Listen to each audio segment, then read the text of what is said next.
We're in practice, right? Yes.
All right.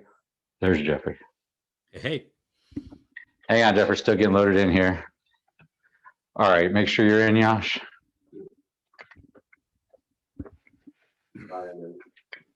All right. Zach, go ahead and get in. Yep.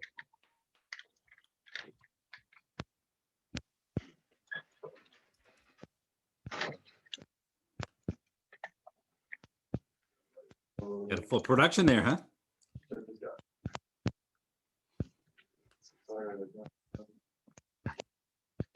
Sorry, Jeffrey.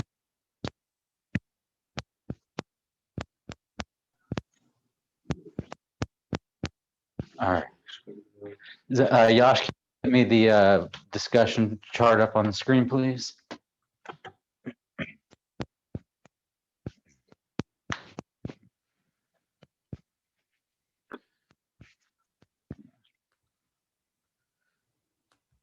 All right, so it looks like we don't get a full view on this. Oh, there we go. Okay. All right. So what are you guys seeing right now? Are you seeing me and Jeff up there? Or is this the two views that you guys have? You want to keep yours in probably gallery view, actually. That's gonna keep us side by side there. How are you gonna? Now hit the, on the video, hit the little arrow next to that.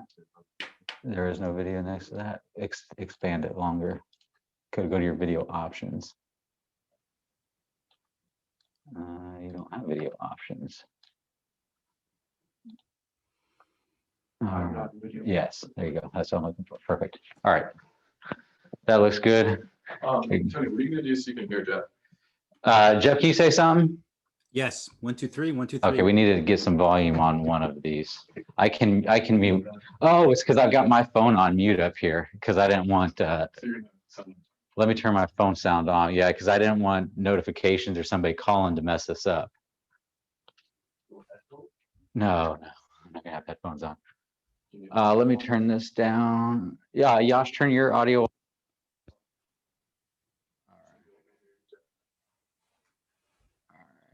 Hey, Jeff, can you say something for me? Sure. Testing. 1, 2, 3. 1, 2, 3. Not getting any audio here. Let me turn my media higher up. Oh, it's running through my mic. That's why. No, I can't hear it through my mic. All right, so you guys are gonna have to. I'm gonna have to turn. How are we gonna do that? Yeah, that could be an issue here. You can Bluetooth if you want. Use one of my earbuds. Yeah, let me do that then. Yeah, they're charged. All right. Jeff, having a quick technical issue with the me hearing you. Is there something wrong with my mic? Hang on. What's that? We're having an issue with me hearing you, so hang on 1 second. Can you hear me now? Yeah, I can, but it's got to do with my microphone overtaking my device's speaker. All right. Because he's on the mic on too. I don't want him to pick up. You can see it's just one of them. It's right here. And then it's gonna be Java 65T. I'll turn that on. Yeah, I'll have to check to Bluetooth. You can't tune the audio off your phone, which yeah, is there an audio option? Hang on a second. Let me check here. All I have is a mute option. Chat, claim host, webinar settings, just disconnect audio. But I don't want to disconnect my audio. I don't want to show no.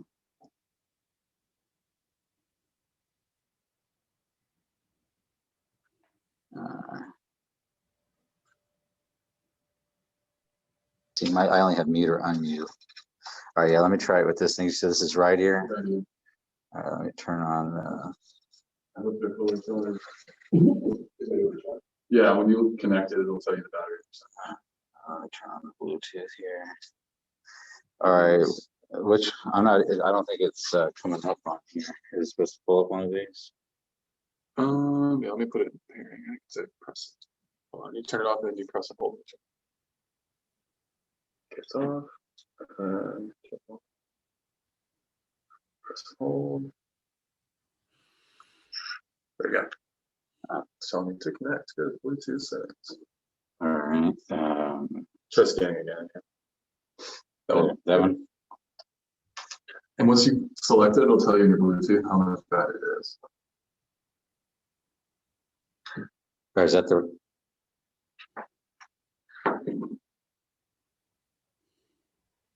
All right. All right, I have connected. It says 80% battery. All right, Yash, go ahead and go ahead and turn that off. Turn off your audio. All right, I'm gonna plug this back in. Let's see. Hey, Jeffrey, can you go ahead and say something for me again?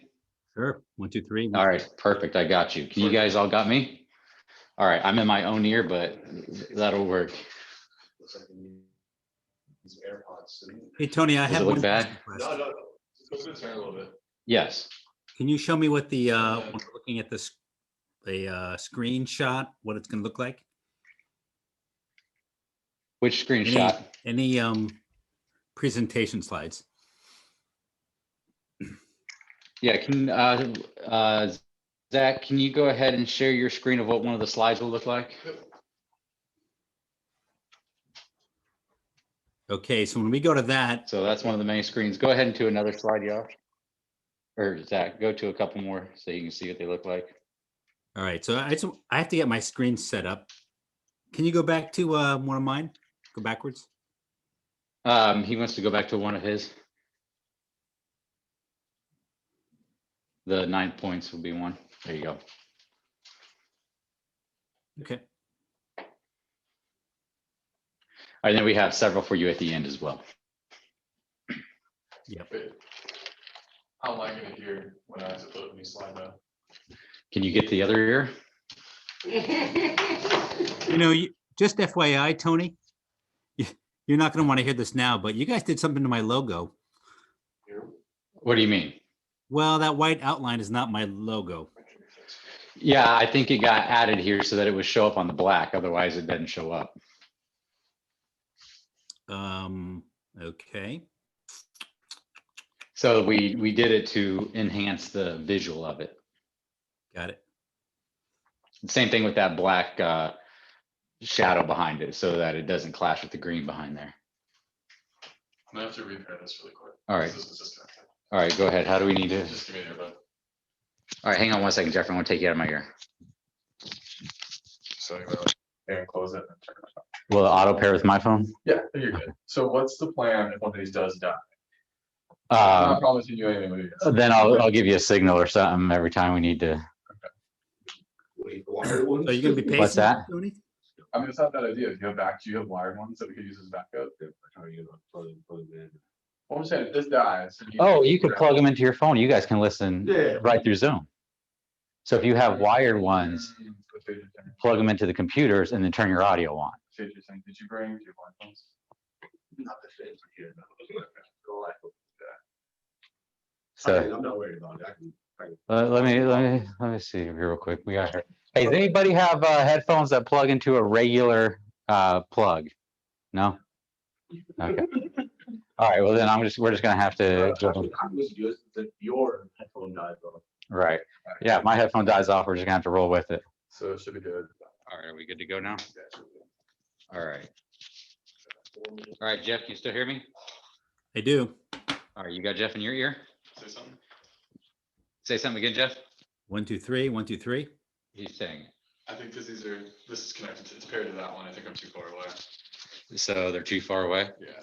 All So they're right. only meant to be like a foot apart. Oh, we do have a set. Here we go. This will work. So does Awesome, Tony thank plan on you. running around the room? Here, put these into your computer and then turn on your audio and you should be good to go. Right.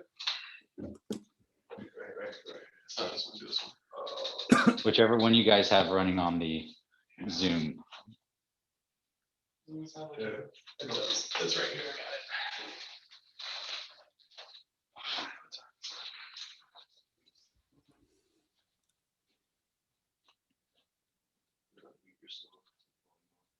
Yeah, make sure you get your volume on. You can hear me, Zach? Mhm. All right, perfect. All right, Jeff, you got me good? Yeah, I do. You're gonna be Cool. running All back right, and perfect. forth? What's that? Are you gonna be running back and forth? No. I'm gonna stay right here. I'm just making sure they have everything that they need. All right. Zach, get us back to the first slide, please. What time do we have? 12:57. 12:57, 3 minutes. Okay.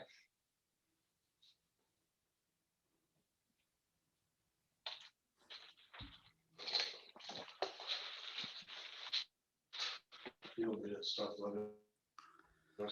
Start doing it? If you start the webinar, it's probably going to bring us in, right? Go ahead and start the webinar. Make sure, here, I'll mute myself. Make sure that this screen is up, which it is. So yeah, go ahead and start the webinar. Jeff, we're going to kick off the webinar here in a few minutes. Ready? Yeah, go ahead. We're going to have the first slide, Jeff, up. We'll have mute on though. I don't know if you're intentionally like doing the earbud thing, but you can twist it and it's like it gives it better. No. That way, yeah, right there. That points down. That's going to The microphone points down. There you go. That's better. All right. Have you Yeah. have not started yet? Okay, Jeff, you still have me, right? Jeff, you still have me on auto? Yep. Okay, good. All right. Yeah. What time do we have? 58. 58. Go ahead and start it and we'll see if people start coming in.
Just give me a nod when you want me to.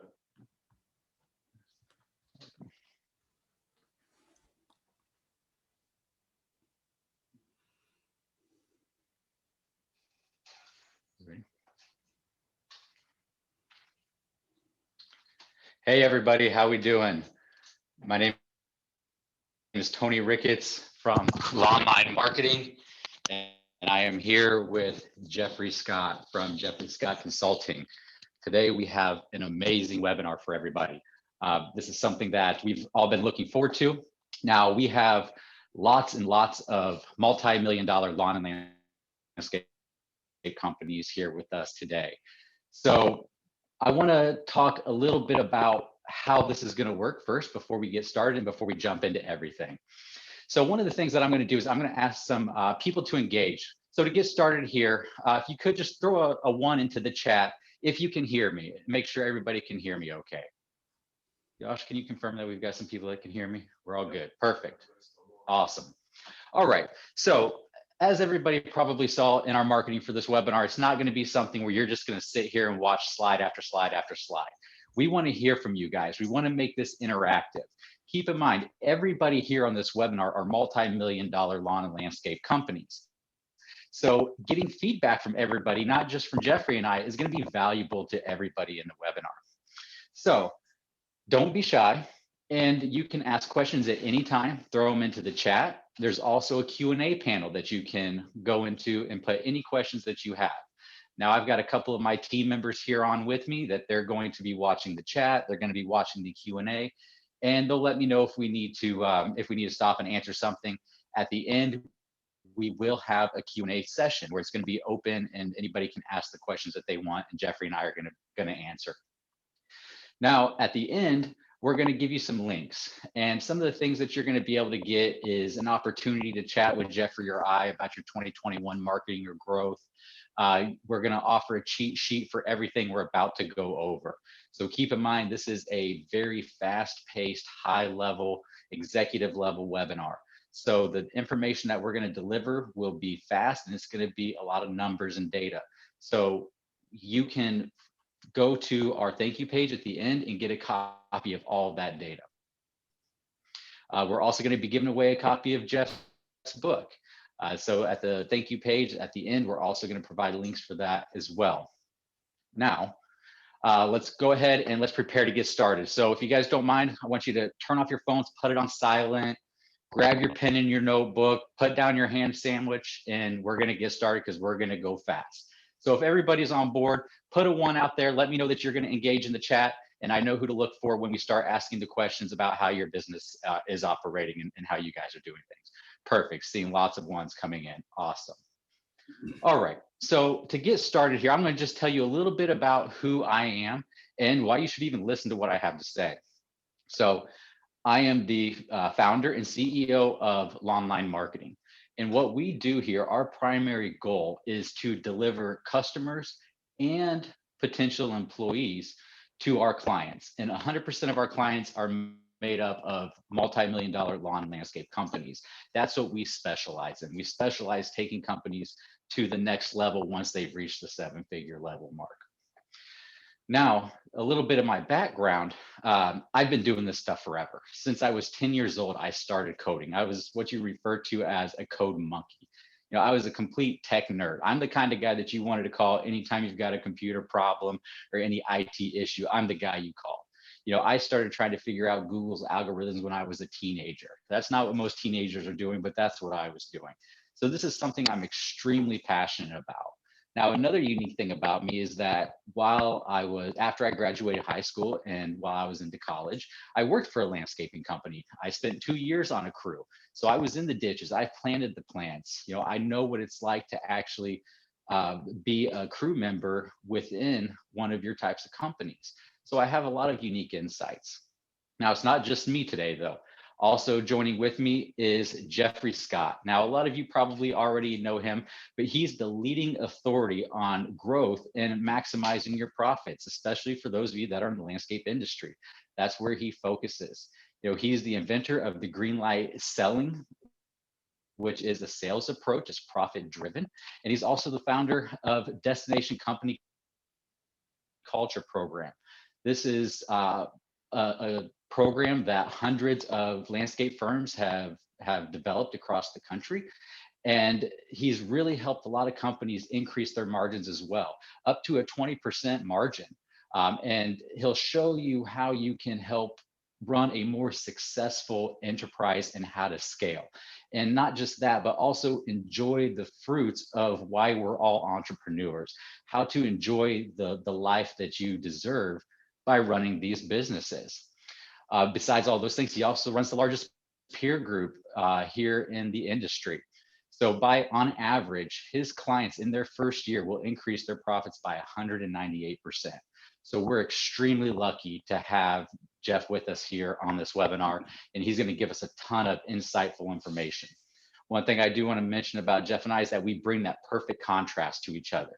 I'm all about the marketing, getting your phones to ring, getting employees to your door, and Jeff is all about sales and qualifying and optimizing your operations and helping you keep your employees within your company. So together, we're going to deliver some amazing information for you.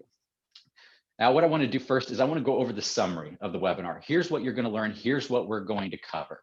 So first of all, we're going to go over some of the KPIs or the key performance indicators. These are going to help you set your goals so that you can actually have scalable growth, something that's going to help you maintain your profit margins. Then we're going to talk about marketing, how to create a steady stream of qualified customers coming into your business all the time. So in this aspect, we're going to talk about marketing strategies. We're going to talk about expectations to set for yourself and for your company. We're going to talk about return on investment. These are all major aspects that you have to know about your marketing in order to create that steady stream of qualified customers. Then we're going to talk about your existing customers. How do you maximize your customers' lifetime value? Are you getting everything out of your customers that you should? How should you be upselling them? This is a great way to increase your revenue without ever acquiring one additional customer. Then we're going to talk about recruiting. How can you consistently attract new talent to your company to continue to scale? We're going to talk about what types of strategies are going to be involved to start getting applicants through the door. But then we're also going to focus on the company culture and how you get them to stick around. Finally, the last piece of our webinar here is we're going to talk about what bottlenecks you should expect and how to scale your operations efficiently. In most businesses, mine included, labor makes up a major expense. So if you can efficiently utilize your labor, you can increase your margins dramatically just by simply making your operations work more smoothly. So some of the things we'll talk about is what bottlenecks to expect, maybe your organizational chart, and what key hires should you really be focusing on for where your business is. And we're going to hear a lot from Jeffrey on those particular aspects. So one of the things you guys may have noticed when you signed up for this webinar is, what is some of the things you want to know? The two things that most people wrote about was they want to know about marketing and they want to know about recruiting. So those are going to be two aspects that we're really going to focus heavily on.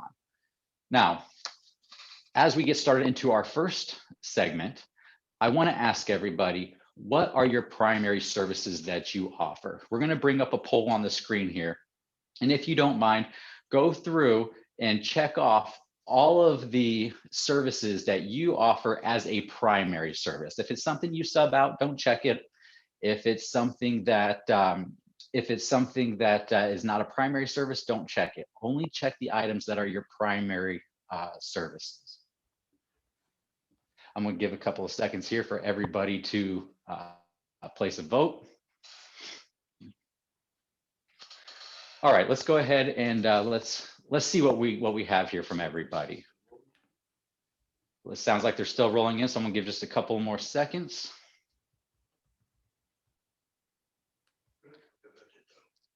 And we don't have every particular service on this list, just the majors that are from the lawn and landscape industry. So if it's one of your services is not on there, don't worry about it.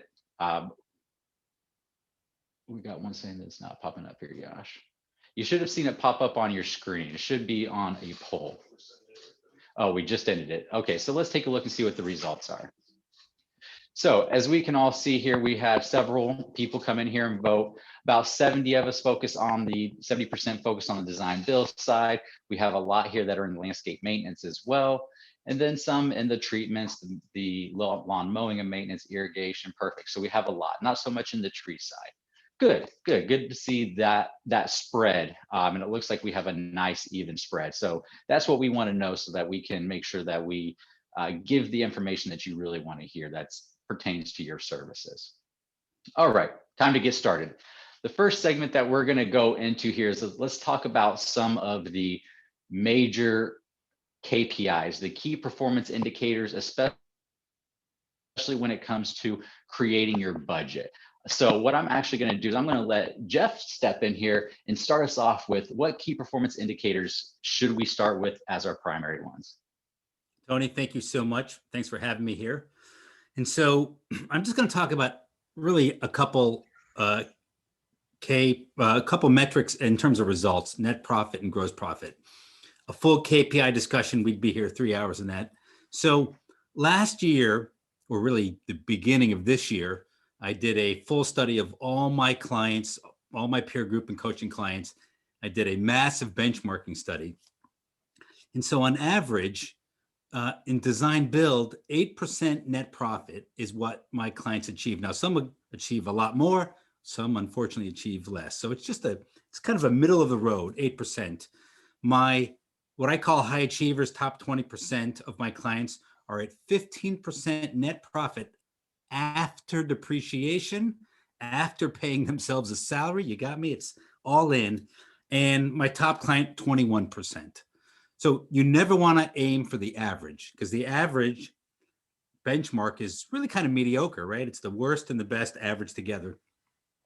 Always aim to be the high achiever. In maintenance, the average, again, was 11%. The high achieving top 20% were hitting 22% net profit, and my best client, 28% net profit in maintenance. Love it. Overall, and for me, overall is design build, it's maintenance, it's people do a mix, irrigation, lawn care, the whole thing. The average was 10%. You hear industry averages of 5, 6%. With my clients, it's really twice as much. That the high achievers are at 19%, and the top client of mine is at 30%. So don't get confused by metrics you hear on the street by the average person, because they're going to be much lower than what's possible. Now let's talk about gross profit margin. And I like to talk about these two differently. One doesn't lead to the other necessarily, and I'll get to that in a second. Remind me, Tony, if I don't. But Okay.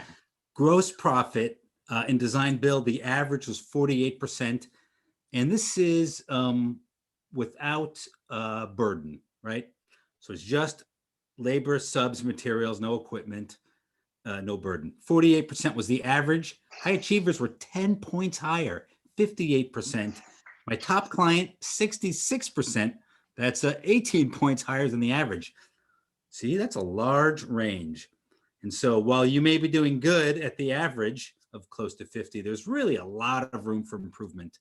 Maintenance, the average is 52%. The high achievers, 66%. That's 14-point difference. And the highest client, 81%. Enhancements, which is what you sell on top of maintenance, the average is 54. The high achievers were 74%. Top client, 77.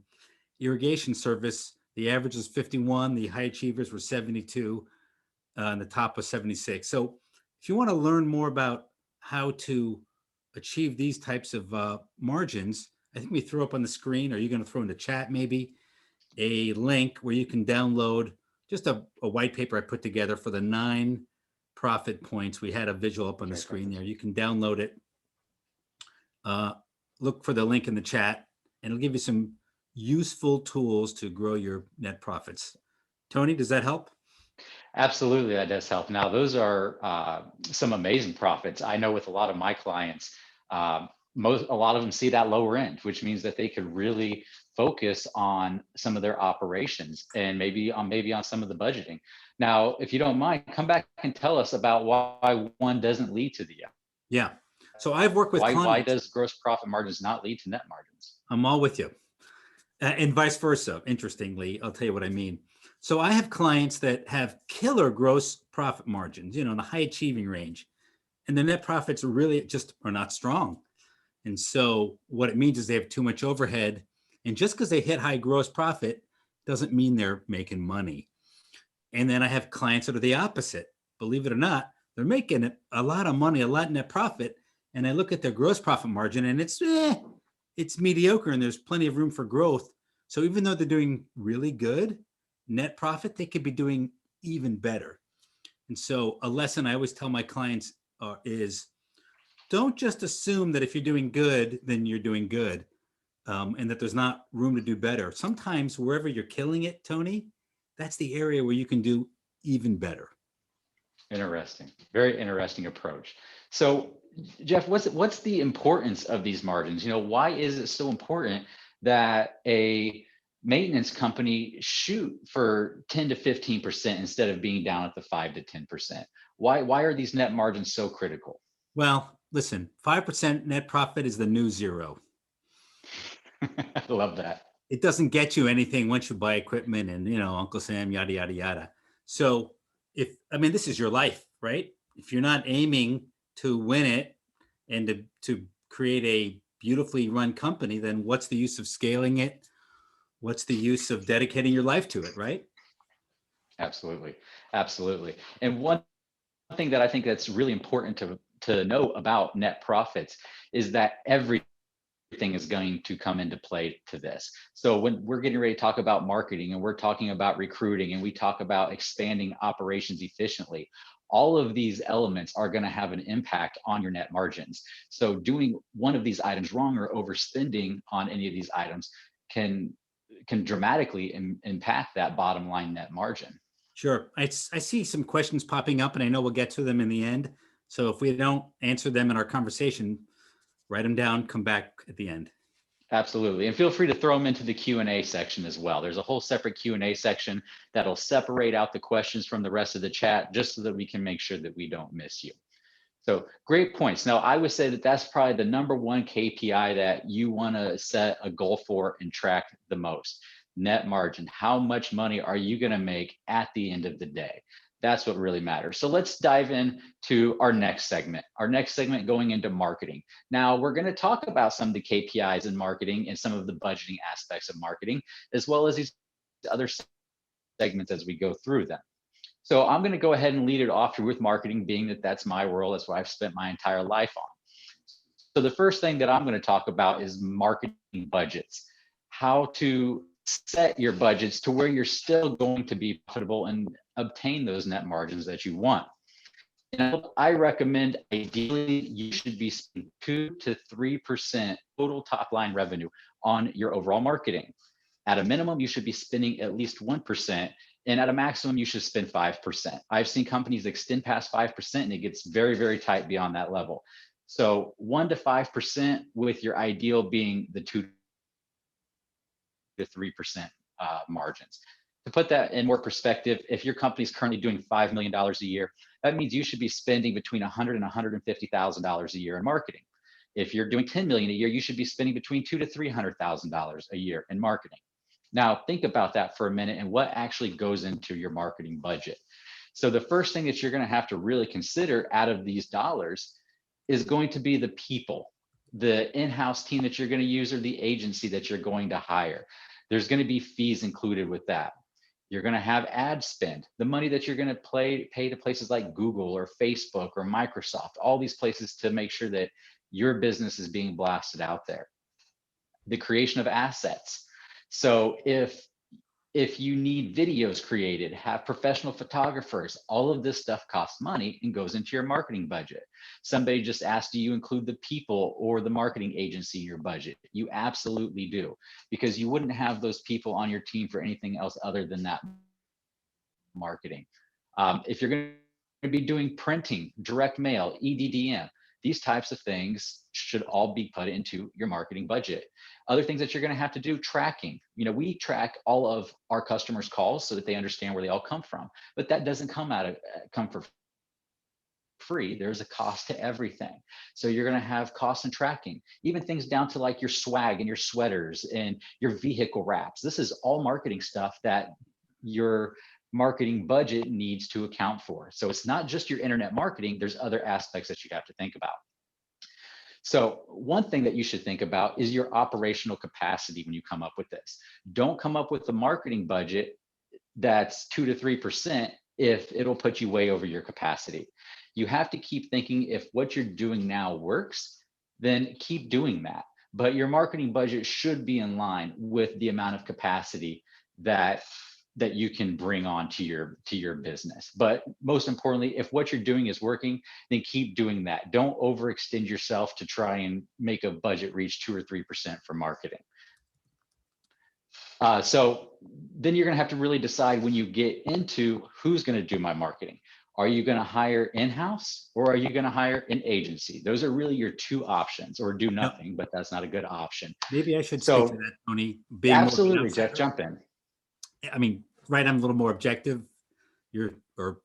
Objective. So when I ran my landscape company, I've hired at least 3 different firms. And when in my consulting business, I've hired 2 different firms. So I've hired lots of firms. And and while I am good at marketing, and I'm good at certain things in the marketing platform, if you will, I think you always have to bring in an outsider.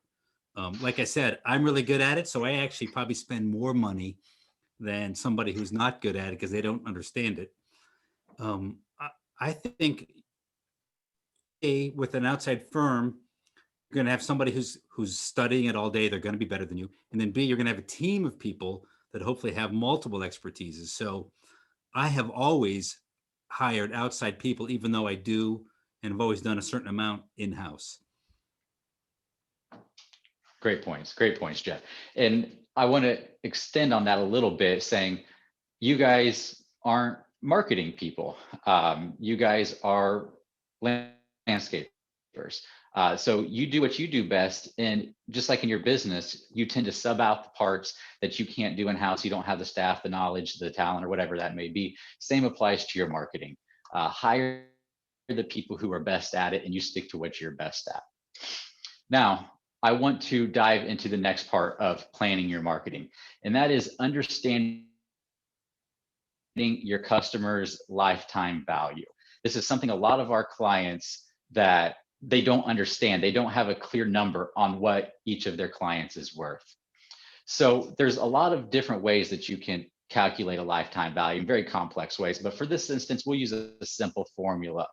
And that formula is the average yearly revenue that you get from a customer times the average years that you retain a customer. And that gives you your customer lifetime value. Again, there's far more complex ways that you can calculate this number, but this is a simple method. So for an example, let's say that your customer is worth $3,000. That's what your average customer spends, and you keep them for 5 years on average. That's going to give you a lifetime value of that customer of $15,000. If you do, let's say, bigger commercial, and a customer's worth $100,000 a year in their revenue, you keep them for 5 years. That's a $500,000 lifetime value. Very simple. Now, when you calculate this number, I'm a big data guy. I recommend that you drop the top and 5% of all of your customers before you calculate the lifetime value. The reason that you're going to do that is because you're going to get rid of the edge cases. If you've got a couple of big customers, or you have a couple of small customers, you don't want those having a dramatic influence on your lifetime value as you calculate it. So do yourself a favor, drop the top 5% and the bottom 5% before you actually calculate those numbers.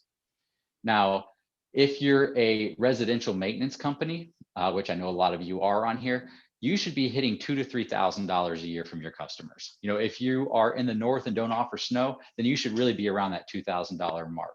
Otherwise, you should be around the $3,000 a year mark, or even more if you're properly upselling your customers. So think about what your customer's lifetime value comes out to and what it could really be. We're going to talk more about upselling here in a little bit. Jeff, you want to jump in and say anything about customer lifetime value? Well, so in terms of maintenance, it really depends on the size of the property and the size of the wallet, right? So in my business, our minimum average, so kind of like the minimum we wanted to sell was 23,000. So not 2 or 3,000, but 23,000 a year. On And a design build. No maintenance, but these were Oh, wow. These were estates. And so, and Gotcha. that was before upsells, and we aimed for 100% upsells, and then in the good years, even more. And so, you, I think the key here is know what your market potential is, and don't just settle. That's a good point. Absolutely. So, Jeff, you do bring up a good point there that I do want to reiterate, that everybody's lifetime value for their customer will be different. And it's going to really depend on, like Jeff doing estates, or other people who may be in, let's say, Kentucky doing smaller properties. Everybody's is going to vary, but you should have a good idea of what you can realistically expect out of your customer base, your geographical areas, the services you're offering, and all of those types of things. Good points there, Jeff. All right, let's jump now into the next section, which is going to be about maximizing, or I'm sorry, your maximum customer acquisition costs. This is the next thing that you want to calculate to determine how you can do your marketing and how much can you pay to acquire a customer. Now, there's a simple formula out there that you're going to find online if you go search, and that's going to be take your customer's lifetime value, multiply it by your net margins, and that'll give you your customer's acquisition cost. However, I hate this formula. This is not the type of formula that you want to use. And the reason is because it's not going to consider your operational capacity. It's not going to consider maintaining your margins. So don't use this formula. Now, if you were to use this formula, here's the type of numbers you're going to come back with. You know, if you've got a $15,000 lifetime value and you want to maintain 15% margins, you're talking over $2,000 maximum customer acquisition costs. That's a lot of money. Another example there, it's 30,000 at 15%. That's over $4,000 to acquire a customer. That's going to make you break even. But who wants to break even? We're not here to break even. We're here to make money and maintain our margins. So using this formula that's touted everywhere is not really what you want to do. Here's what I recommend that you should do. Take your marketing budget and divide that by the new customer goal that you have. So if you've budgeted properly, then your marketing budget should be designed to maintain that 10%, 15%, whatever your goal is. And then you should know how many customers you can bring onto your current operations, or with your intent to scale, how many customers you can bring on. So in this scenario, if you have a $100,000 budget, let's say for the year, and your operational capacity, you want to bring on another 400 customers, that means your marketing strategy needs to be designed to bring those customers in at $250 at a maximum cost per acquisition. If you're on the, let's say, the design build side, and you've got that same $100,000 budget, and you want to bring on 50 customers, then that means that you can pay up to $2,000 to acquire that particular customer. So utilize your budget and your operational capacity to come up with what your max customer acquisition cost should be. Jeff, you have anything you want to throw in at all about customer acquisition costs? No, you're doing a great job here. Awesome. All right. So then we're going to, now that we've talked about coming up with the lifetime value, understanding how much can you pay to acquire these customers. Now let's talk about what you can do to acquire these customers. I'm going to tell you about the approaches that we take and what we recommend. But before I do that, I want to find out what everybody's already doing. So you're going to have another poll come up on your screen here in just a second. And I want you to just check off the items that you're currently doing actively that you did in 2020. And let's see what types of things people are currently doing in their marketing. So you should have it up on your screen now. Go through and just check off the items that you're currently doing so that we can see what methods everybody is already utilizing. We'll give you a couple of seconds to go ahead and do that.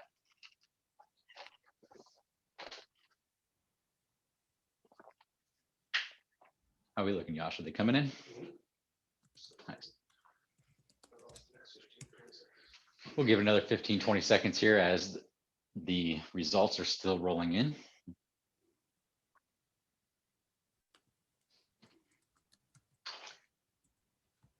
All right, Josh, let's see what we have. All right, so looks like a lot of us are doing search engine ads through Google and Bing. A lot of us are doing Facebook and Instagram.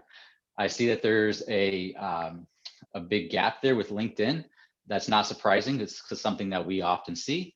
Some of us are doing direct mail, and then most of us are doing SEO. So what I'm seeing here is a lot of the internet-based stuff, as well as some of the social media stuff. So good numbers there to see what everybody's doing. Now I'm going to tell you what you should be doing for your marketing and what you can actually do to make your phone ring and bring in more customers. So the first and foremost thing is going to be your website. This is the foundation to your entire online marketing, your search engine optimization. Basically, this tells Google what you do and where you do it. So I'm showing you an example right now on the screen of, this is one of our websites that we've designed that communicates to the search engines what it is that they do and where it is that they offer those services to. If the search engines like Google can't understand what you do and where you do it, then it's going to be hard for them to send visitors your way. This is the number one thing that customers do when they're looking for new services. It's what they do when they're looking for anything, products, services, it doesn't matter. They go to Google. So if you can't be found there, then you're going to be missing out on a lot of great opportunities. Regardless if you're looking for general residential or even if you're a commercial based maintenance company, you want to make sure that you're there and Google clearly understands what you do and where you do it. Now, your website also has to be built to convert. Does it have call to action buttons? Does it have quote forms? Does it have a live chat? That's something that we install onto our customers' websites, and it enables the customer to move from a visitor into a lead. You have to give them those avenues. They're not going to do it on their own. That's why we call them a call to action or a CTA. We have to tell them to do something. Also, one thing that you don't think about with your website, and we're going to dive into this a little bit later, is it's your primary way to pre-qualify your customers before they ever reach out to you. So for those of you that do luxury design build services, this is the number one way to cut down those calls from people calling you about services that you don't want to service. So for example, if somebody just wants to do a patio and you guys only do full outdoor living spaces, we can, or you can with your website, communicate that to them through your imagery, through the way that you set your project case studies up. And we're going to dive into that in a little bit later on. Now, when it comes to your website, this is not something you want to go cheap on, and you should really understand what you should expect to pay for a website. Now, when you look at costs of a website, they're going to vary. You're going to be able to find them from a couple $100s to tens of thousands of dollars. It's a huge wide range. But what you should understand is for things that are quality, it's not going to be less than $1,000. It's really likely going to be less than $2,000. A typical average website, you should expect to probably pay somewhere in the $2,000 to $3,000, maybe $4,000 if you got a small website, and $5,000 to $7,000. Maybe you could push $8,000 at a max if you had a really big website. Once you start going over those limits up to $10,000 and over $10,000 as a one-time cost to develop a website, then you're getting into something that's probably a little bit too over-engineered, a little bit more than what you need, and it's probably something that you want to stay away from if you're looking at pricing in that level. Jeffrey, anything you want to add here about pricing on websites? Well, first off, I'll say websites seems to be an ever evolving game. And even if you have a great website from 3 years ago, you may not have everything you need to compete this year and next year. More and more sales are just shifting to the website where the buyer has more control. And so you have to build that website to attract them in, pull them in, and give them that control. I would say just be an educated buyer. Don't buy the cheapest. Remember I said earlier, because I know marketing, I actually would outspend my competitors. Become an educated buyer and use marketing as a secret weapon. Absolutely. Absolutely. Good points there. So that's a little bit about the website. Again, we said we're going to stay high level, so we're not going to dive deep on about optimizing or building the website at this point in time. That's something that we can do in a whole nother webinar. Next thing that we're going to look at of how to make the phone start ringing is going to be through search engine ads. I'm going to focus specifically on this with Google ads, but there is also Microsoft ads that runs on Bing, Yahoo, AOL, MSN, and the other smaller search engines. On your screen right now, you should be seeing a screenshot from a Google search ad results. Now, what you're looking at here are the two different types of advertising that Google shows on their search engine result pages. We have our traditional or standard PPC or pay per click Google ads, And then we have our local service ads, which these are also often referred to as Google guaranteed ads. So what I want to do is dive into the differences between these two. First of all, the very top one outlined in red there, the local service ads. This is brand new to the landscape industry that just came in a couple of months ago. It's been in lawn care now for a little over a year, but landscaping is brand new. I actually wrote an article about this that's currently posted on the National Association of Landscape Professionals website. I believe we just dropped a link to it in the chat. I recommend that you go and do a deep read on how local service ads work for landscape companies. But in a nutshell, you're gonna pay only when you talk to somebody on the phone. That's what's great about local service ads. Also, as you can see, they show up at the very top. They're higher than the standard Google paid ads. Now, with Google paid ads, it's referred to as a PPC or a pay-per-click campaign, which means you're paying every time somebody's clicking on your ad. That doesn't mean that they're becoming a lead or that they're becoming a customer. It just means that they clicked on your ad and they went to your website. You still owe Google for that click. With local service ads, you only pay money when you're talking to somebody on the phone. And what's super nice about it is if it's a irrelevant lead, let's say it's a marketing agency calling you, or they're calling about a service that you don't offer, or that maybe it's an existing customer. You can dispute those calls by simply hitting the dispute button on the app that comes along with the local service ads. And Google will refund that money back to you if it's not a quality call. This is Google's way of really trying to ensure that their advertisers are minimizing the wasted ad spend. So great program here. It is a program that takes about 6 weeks to get into. You're going to have to go through a background check. You're going to have to go through a license check and an insurance check. If you work with us, our team will help you walk through that and handle it all for you. On the PPC side, the standard pay-per-click, again, that's one where you're going to click, go to the website, and you may get that visitor as a lead, you may not, but you're still paying for that click. What's nice about these types of ads is these are what I refer to as the bottom of the funnel ads. And that means that they are conditioned and ready to buy. They're looking for services now. Now, granted, yes, some may be doing in the idea phase or the research phase, but most of the time, by the time they get to Google and they're doing a direct search for services in their area, they're ready to buy those services. So these are one of the ads that you can expect to get a high return on your ad spend or a return on your investment. Also, these can be targeted extremely well geographically and service-wise. Being that they work off of keywords, you can determine exactly what you want to go after. And you can be specific. So for example, instead of going after landscape or landscape services, you can go after things like landscape construction, landscape engineer, landscape designer, things that show the customer is a little bit more educated on the industry and is maybe a little bit further down that buying journey. So let me tell you our numbers that we see from these ads specifically. I ran them just yesterday, right before this webinar. So one thing that we want to target is if you're in maintenance, lawn care, or irrigation, you should be getting a 20% lead generation rate. What that means is that 1 out of 5 people that click on your traditional Google ad should turn into a lead. For design build, that's going to be a little bit lower, and you want to target around 15%. If you're not seeing these numbers in your marketing ads, then they're not being optimized and ran as well as they possibly could be. If you are seeing these numbers or beyond, then you're doing great. These are the averages that we want to strive for.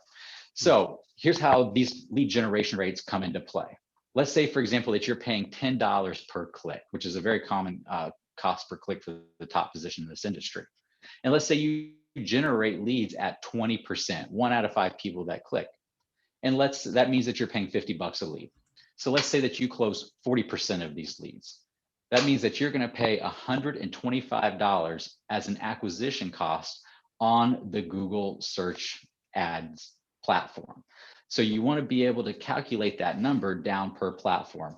So in the example I just gave you, that'd be $125 cost per customer acquisition. Here's our averages that we saw in 2020. I took an aggregation of all of our customers, ran from the 2020 season, and the average cost per lead that we saw across the board was $59.80 per lead. Now, that's all services, all geographical regions.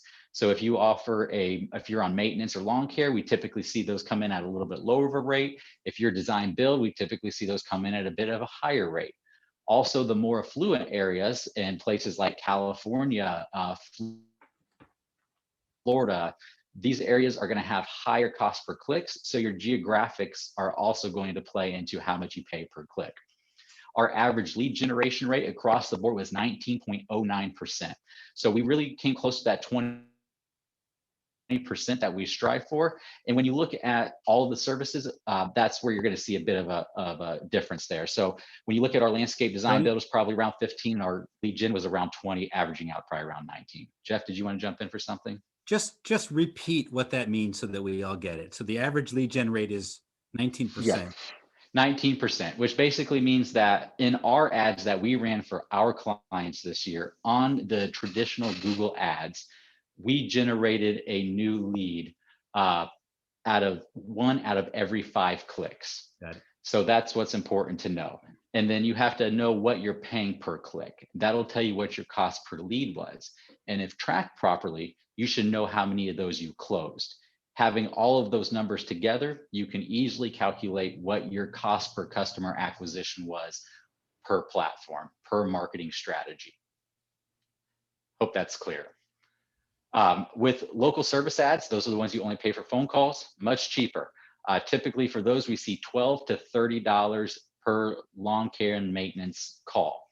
For landscaping and tree, those are going to get more expensive. On the low end, we see $20 to $30. On the high end, $60 to $80. It's going to go up based on how affluent your area is, how many competitors there are. But those right now, half are flat pricing, other half are in bidding. That's because Google is always expanding this program. They just opened up bidding wars instead of being flat price like they used to be. So it'll be interesting to see how this program progresses over the next year. But as of right now, local service ads provide leads at a lower cost than traditional Google ads do. And they're all phone leads. They're not web form leads. Everyone is a phone call. So those are our search ads. Then we have social media ads. This is something I saw a lot of us are doing. Facebook, Instagram, LinkedIn. Those are the big ones for this space. Now, what you see on your screen right now is an example of an ad. And there's all different ways that you can run ads. So I've got Facebook here as an example. And you have to know how to utilize these platforms. You can't just blanketly run ads for anything. As you can see there on the screen right now, there's pop-ups to where people can inquire with your business without ever leaving the social media platform. This is valuable for them. It makes it easy. With the easier you make it, the easier it is going to be for you to generate those leads. You take away that friction. And social media places like Facebook are very, very good at that. So you're going to use social media to target new customers, to remarket to customers that are currently in the buying process, and also upselling your existing customers. So social media is great for all of those. Now, when you're generating new customers, though, this is going to focus on the top of the funnel, which means these are people not quite ready to buy yet, but they're in the market. They're thinking about it. Now, I'm sure many of you guys have noticed that sites like Facebook and Google, they track everything that we do. They watch the websites you go to, the pages that you visit, how you interact with people. Some people even claim they listen to you on your phone. So with all of that being said, that's how they know who's in the market for these specific types of services. Now, I want to tell you a little bit about the numbers that we saw on Facebook this year. So again, when we aggregate all of our accounts together, we look at the 2020 results, we ended up having a average cost per lead in 2020 at $39.34 per lead. So as you can see, that's a better cost per lead than what Google was, quite a bit actually, about $20 per lead cheaper. So it's about 30% cheaper. But the thing is that they're not going to be as high quality as Google. Remember, the ones at Google were bottom of the funnel, ready to close as soon as you reach out to them and meet their budget. These are the ones that you're going to have to warm up. So you're not going to close as many of them. Now, how are you effective on social media? So many people I hear all the time, we ran social media ads, we got no results out of them. It was a complete waste of money. And I'm here to tell you the key to this is your audience targeting. If we're not remarketing or we're not upselling our existing customers and you're going after new customers, your audience targeting is the key. This is how you target based on demographics, on your interests, on browsing history, on buying habits.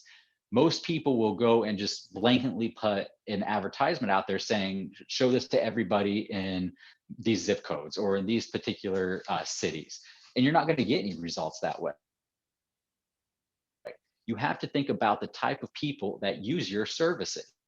So in Facebook's world, there's all kinds of things that you can do to target people. So like, for example, here's one that's completely off the wall, has nothing to do with your industry, but it's a great thing to target.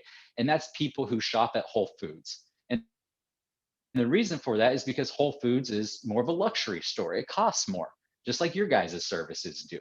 So you don't necessarily want to target people who are just love the outdoors or like landscaping or lawn care. You want to build a profile for your ideal buyer and show your ads to those people. Another one is people who like to travel. You know, those who travel often are the type of people that also hire landscape companies, that hire lawn care companies. You know, people who spend time at country clubs, people who have specific job titles like small business owners or CEOs or management positions. These are all targets that you can set up on audiences to ensure that you're not just throwing everything at the wall and hoping something's going to stick. When you can dive in deep, that's how you're effective with social media marketing. Jeff, you want to add anything at all to your social media here? Yeah, I've always known that, right? Psychographics, which is things that people think about and love, versus demographics, which is where they live and how much they earn. And I got a behind the scenes look at Tony. Tony doesn't even know I'm going to say this. I've got a behind the scenes look at Tony's operation when he was setting up this webinar and spending some money on marketing to attract you guys out there and gals to listen. And it was great to watch how Tony really took his dollars and dialed them in to get people who could afford to spend money on marketing and his services, and, you know, or at that scaling level where they can really get to that next level. So it was just great to see, Tony, how well you did it behind the scenes, how detailed you were and line items you were at being efficient, spending the money and getting that actual target you want. So it's a term I've known for decades, but really today you can do it better than ever. And so just a little kudos to you, Tony, on how you set up this actual webinar. Well, I appreciate that. Thank you, Jeffrey. And you actually bring up a great point. I'm a great example of that. So I drink all my own Kool-Aid here. I serve the top end of the landscape market. As I told you guys, to work with us as a client, you have to have a minimum of $1 million a year in revenue to even work with us. So I didn't want to attract the majority of the market into this webinar. I wanted to focus specifically on those companies that are at the $1 million level, more specifically the 3 to 5 million at a minimum and up beyond that. And we attracted almost 250 landscape companies that are all over that $1 million range. So that's a prime example. You know, we probably could have had 500, 700 companies in here if we went after everybody. But just like you guys, not every person living in your town or city is your ideal customer.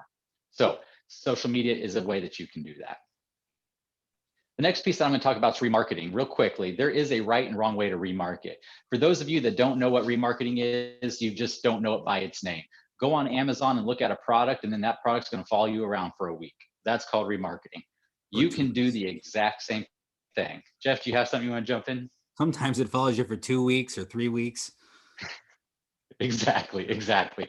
So this is where people follow you around the internet. And it's not just after they've seen you. You can get very, very tricky and follow your competitors around. How many of you have gone and looked at a category of an item and then you start seeing their competitors' stuff? That's also remarketing. So there's a right and wrong way to do this. Most people just, again, blanketly remarket to everybody. And you don't want to remarket to everybody, especially if you're a landscape design build company, because different customers are looking for different things and they have different journeys and they have different reasons why they're looking at hiring you. So with remarketing, the right way to do it is to create multiple funnels or call it steps of content or experiences that they're going to go through as they continue to work with your company. Now you want to construct these in a way that's going to be relevant to them.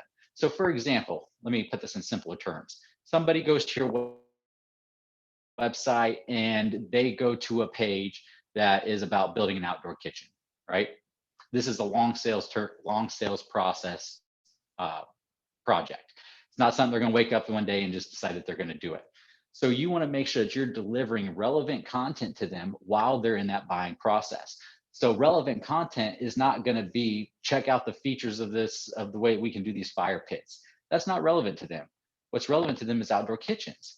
So what you want to do is remarket back to them, not with general banners and content, but with specific content.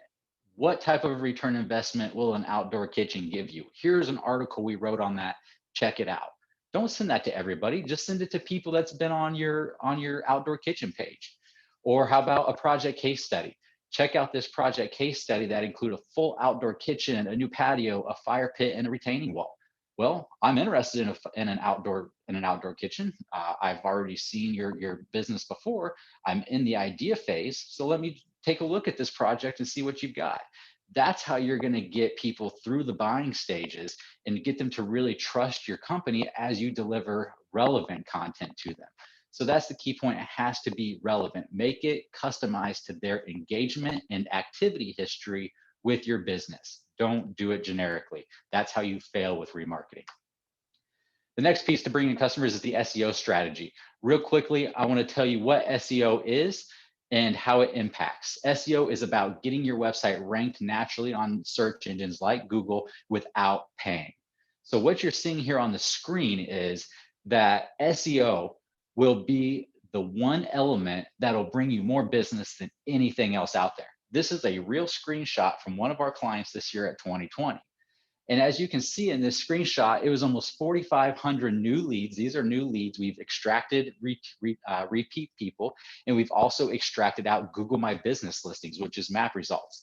Now, there were tons of new people that came from there, but there's also going to be a lot of existing customers. So for clarity, I went ahead and pulled them out of here. So what you're looking at in this top bar graph is the number of leads generated from phone calls through an organic placement only. The bottom three are going to be the main paid advertising strategies. And what you see is even when you take all of your paid advertising strategies and combine them together, they still don't come close to delivering what search engine optimization will deliver. And what's important to note here is of those almost 4,500 leads that were delivered, they didn't pay a dime for a single one of those. Every one of those were free, and those were also the highest quality of leads. So it's important to really focus on an SEO strategy. Now, most places, most companies, most agencies, they do SEO wrong. SEO takes time and there's a lot of moving parts to it. SEO is going to include ongoing content, making sure your website's built and created properly. It's going to include building up your reputation and reviews, making sure all your listings on the internet are properly built and are staying updated. There's a lot of other things that go into it as well. And that's why you really want to look at hiring agencies to handle this for you. But just know it is something that is going to bring you the most results. So SEO needs to be one of your main focus points. Also know that this takes time and it's expensive. So in our programs, 2/3 of your cost of our program goes to SEO. And that's because you just saw the result I just showed you on how much it impacts your lead generation. But prepare to pay for it.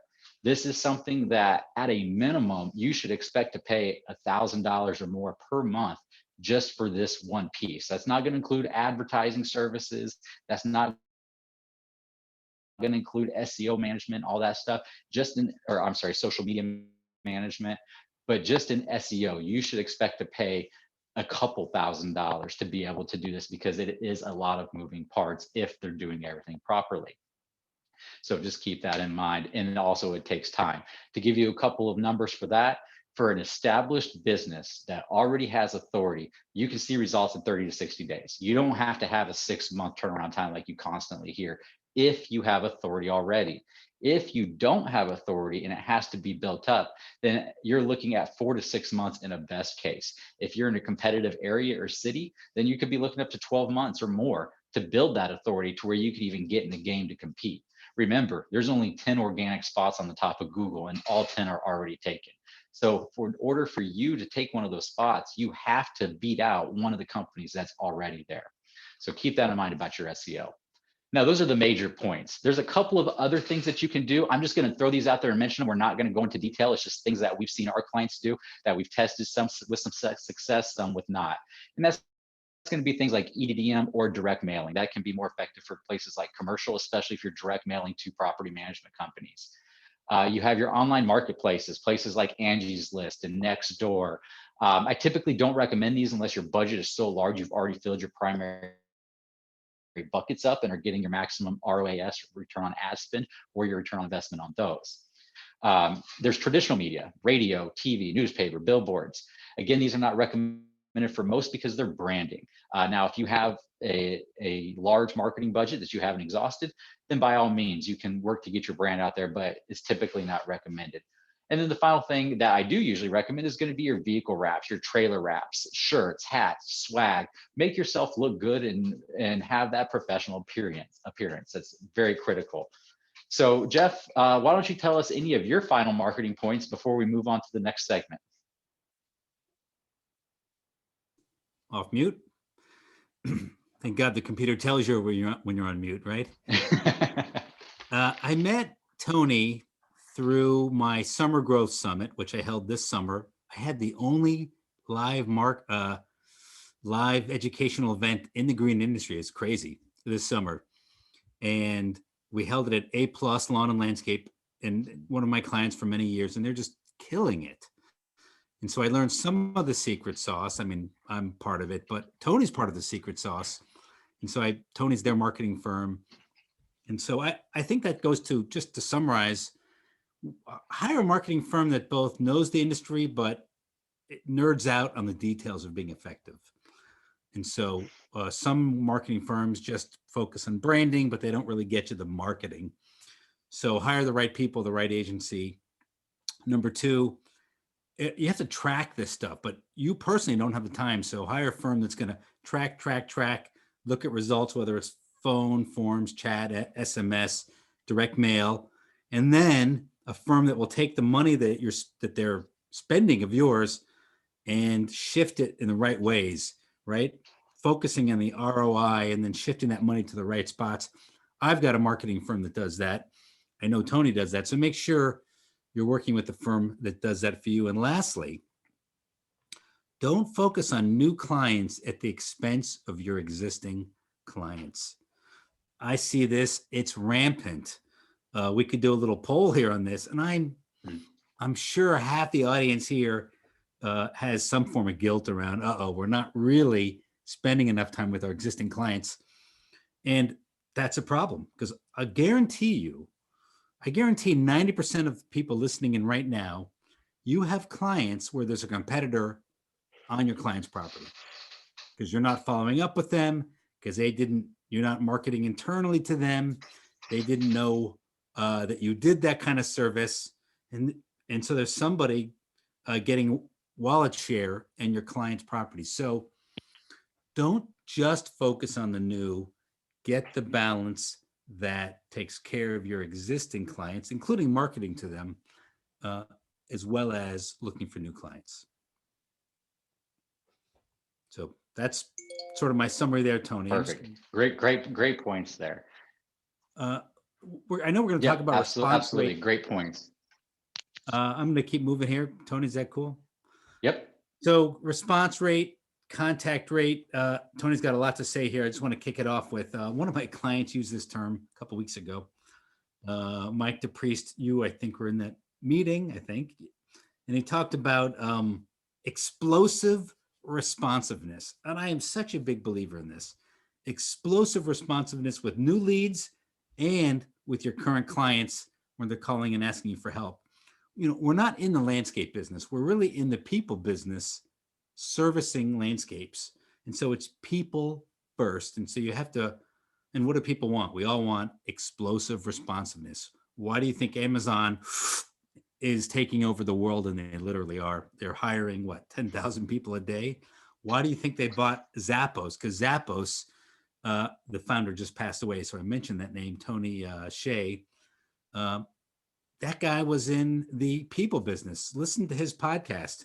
I listened to How I Built This, and they did a little, they did one on Tony Hsieh. They kind of repeated it from a couple of years ago.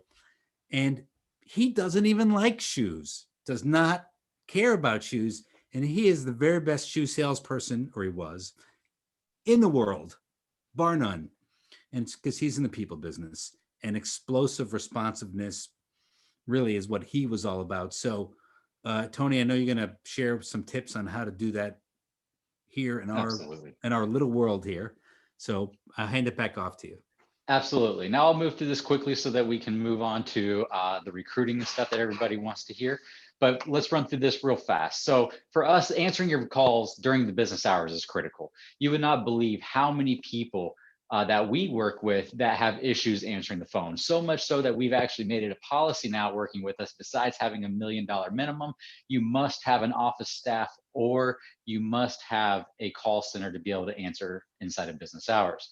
But here's why. Here's why it's so critically important. First of all, if it's from a marketing customer, let's say from somebody like Google, if you don't answer your phone when they call you during business hours, they're going down the list. They're just going to call the next company. And depending on what services they're looking for, like let's say, for example, it's lawn care, lawn maintenance, we coach our clients to measure those properties, give them a price, collect that credit card number, and close that customer all on the first call. So if the next call on the list is one of our customers, they're going to have that customer closed before you even get the chance to call them back and offer them a proposal.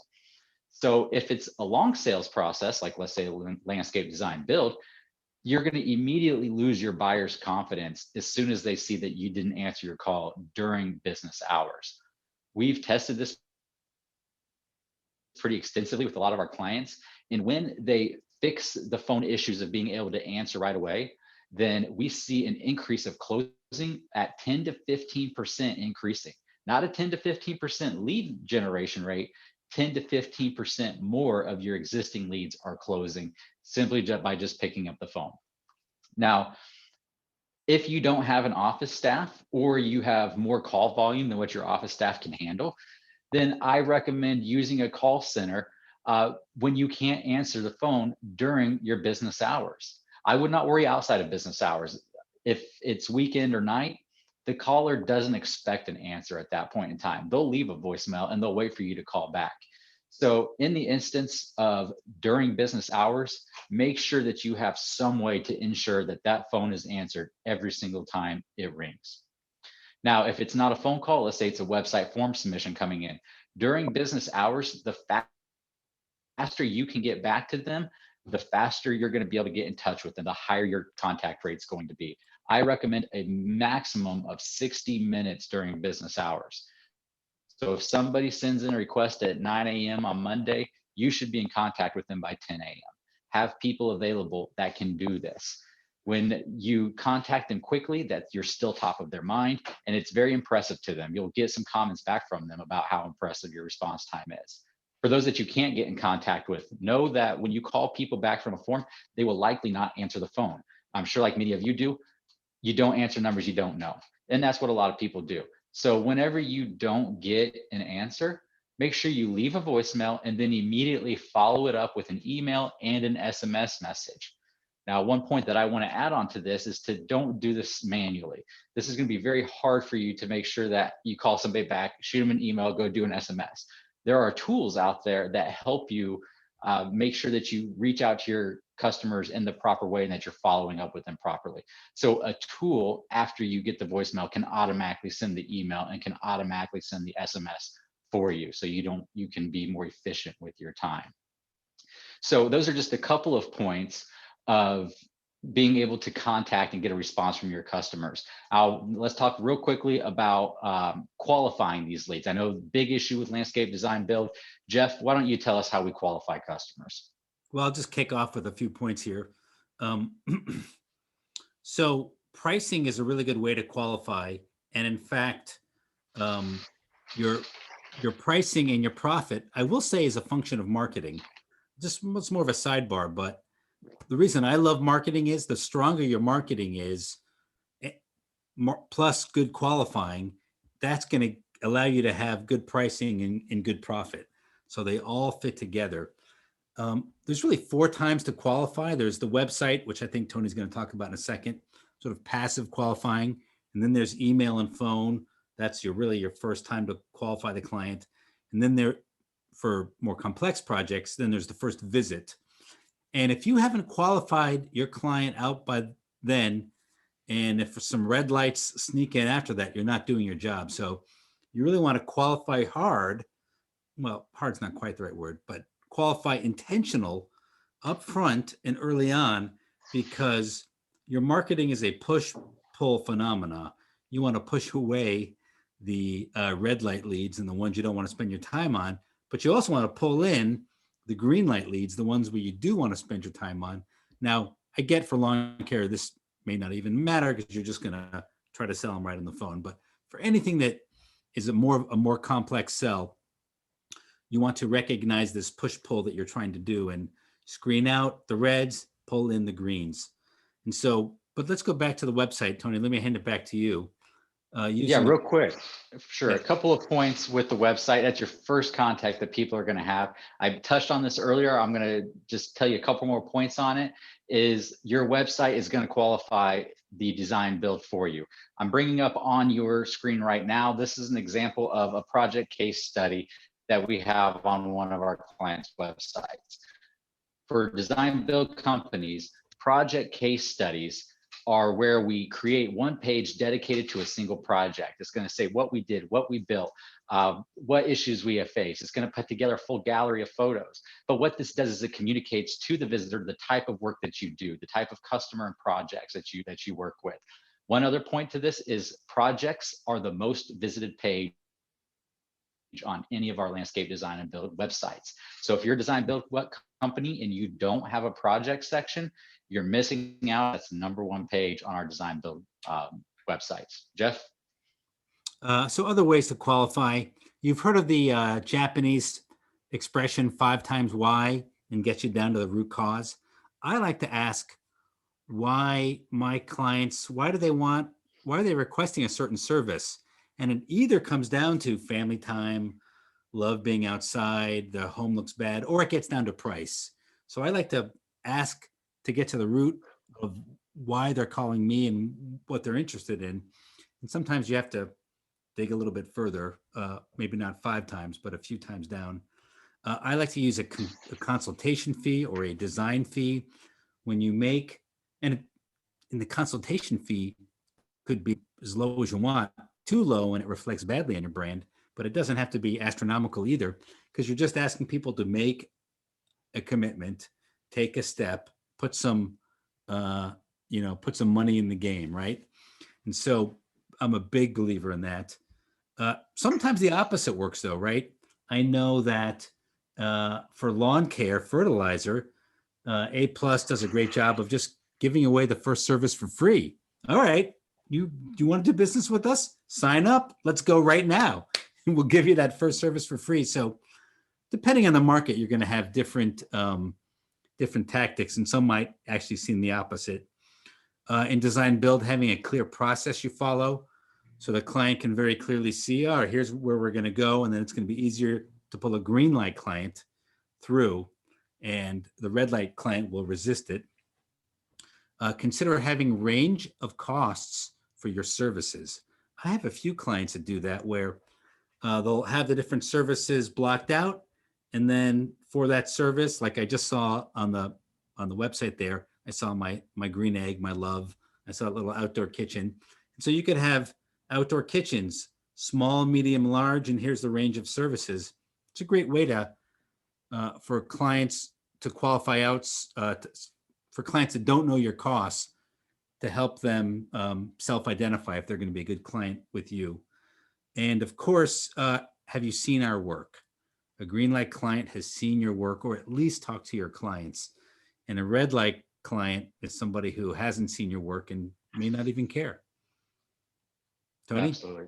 Yeah, absolutely. Those are great points. Definitely good qualifying strategies there. Now, I actually want to pull the audience in again here. Does anybody have any qualifying questions or strategies that you use that Jeff or I didn't mention, and throw it out there? Let's see what some of the other people that are qualifying their customers, what they're doing. Remember, we're all multi-million dollar landscape companies here. So things that you're doing in your company is going to be very effective and relevant to all of the other viewers here on this webinar. And there's lots of us here. So let us know what your best qualifying strategy is, and then maybe we can have you come on and talk about that a little bit.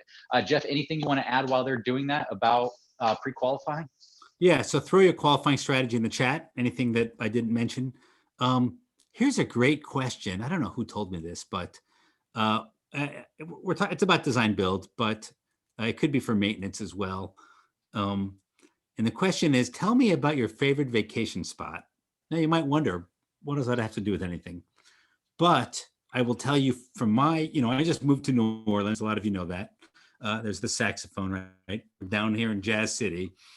And we built our backyard based on our favorite vacation trip that we took to the middle of Italy, where it's the best trip ever. I could go off on a sidebar on it. And that's really what we built in our backyard, was the same type of space to recreate that feeling. And so it's just a great question you can use, not so much a qualifying, but really to make the appropriate design or proposal to the client to pull them into what they really do want underlying. Good, definitely good suggestion there, Jeffrey. You see a couple of these strategies coming in that others are using. Anything you want to comment on any of these strategies that you're seeing coming in, Jeff? Well, I like them, right? Minimum deal size, that's good. Timeline, well, especially now, is good, right? Throwing soft numbers out. Yeah, you have to. Listen, we are consultants, all of us, landscape consultants. So when a client says, I don't know what I want to spend, don't think they're hiding something. Tell them, be the consultant. Here's what you need to spend based on what you're asking for. And we can do it, the small, the medium, and the large way. But I think it's really an opportunity to talk numbers, even when a client says they don't know numbers. So I saw that on the chat. Mm-hmm. What else there? Well, those All are. right, looks like we have a question coming in from Tyner there. Do we consider the, what was the question there, Yasha? Do we consider the marketing staff and the sales staff the same? Jeffrey, you want to speak to that? Marketing staff versus sales staff? No, I might hire Tony as my marketing staff, or Absolutely have somebody in-house, but sales is the face of your company. Now, there are exceptions, of course.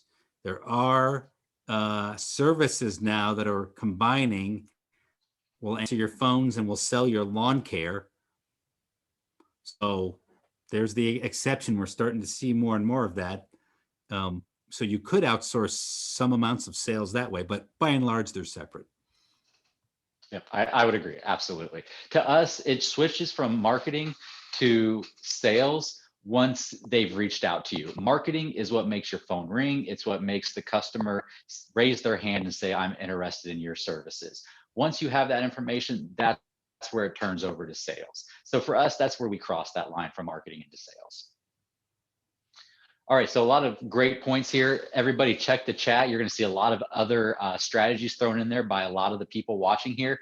Lots of great strategies being put out there. So Jeff, you were just talking about pricing properly. So let's move into our next segment of bidding and closing before we get into the recruiting, and tell us about pricing and how we can close and bid these projects properly.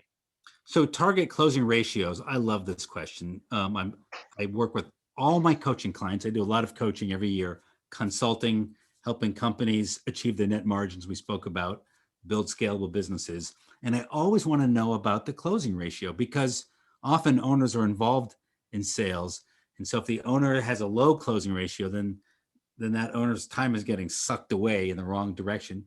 Or if you have a sales team, then they're being ineffective, right? So lawn maintenance should be somewhere around 50, 60%.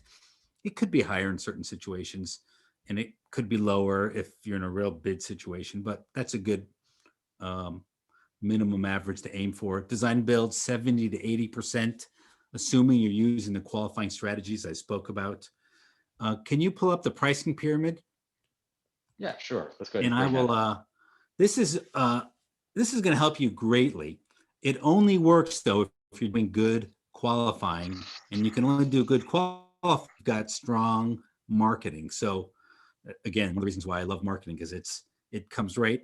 It's an investment that helps pay off in everything your sales is doing and estimating and pricing.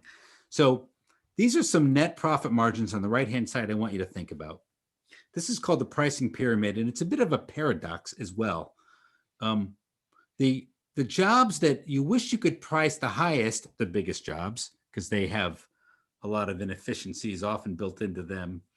You know, if they drag on too long, you wish you could overcharge there to make up for the shortfalls. But really, paradoxically, it's the really small jobs. Look at the top of the pyramid, under half a day, that you can charge the highest amount. And so here's what I recommend. If you're aiming for, let's say 20%, now you might be in the commercial world and you might say, well, the most I'm going to ever achieve is 15%. Okay. Or you might be in the irrigation service world and it might be 30%. Fine. But let's just pick 20% here as a nice stretch goal. So if you're aiming for 20%, you've got to sell plenty of jobs at a higher amount than 20%. That's what people don't really realize. They'll sell work at 10, 15, 20% and hope that something happens that where they end at the end of the year at this higher market margin. And it's not going to happen unless you intentionally build your book of business for the year with 20% work. Let's call that work that takes longer than a week. 25% net profit work that's less than a week, 30% net profit work under a day, and 35% net profit work that's under half a day. And as I said, you might scale it a little higher or lower on this. Following the pricing pyramid, which ironically, a lot of softwares aren't really set up. We're all using operational software, but sometimes you have to override the software to make sure this is happening. But this is the way to make money.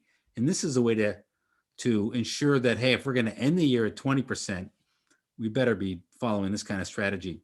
Now, to make this work, look on the left-hand side, you've got to decrease the amount of days and weeks you're spending on that lead. You've got to decrease the total amount of time. Clients want that, right? We want quick turnaround, quick results, quick answers. And even the number of interactions, don't stretch it out. And so the more you can do that, the faster you're going to close, and the client's going to be happier because of that. And you're going to be able to get higher pricing because you stay in the emotional zone of the client, right? If you can close the deal while they're still emotionally thinking about it, or feeling it, thinking about it, right? That doesn't work. The emotional zone, while they're still feeling that they want it and not just rationalizing it, that's your best shot of having a profitable business. And to do that, like I said, strong marketing and then really strong qualifying so you don't get sucked down rabbit holes with the wrong leads. So that's what I wanted to say on closing. And I also want to talk about following up after the proposal. There's a book I read, and I'm looking for it here in my bookshelf, and I haven't seen it. It may not have made the move here, called Spin Selling. This is the original book on sales. I read it decades ago, before Sandler's sales became popular. Check it out, read it. Spin Selling. Oh, there's Chester. He said it's on a shelf. There you go, man. It's somewhere on my shelf. I just have to find it. And in the book, it says that they did a study, and spin selling is based off of a huge study. It's not just one guy's opinion, a huge amount of data. And it takes, on average, the best salespeople will follow up 10 times. They did a study. The most successful salespeople will follow up 10 times.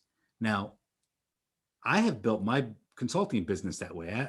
I don't just set it and forget it. I know you guys are busy.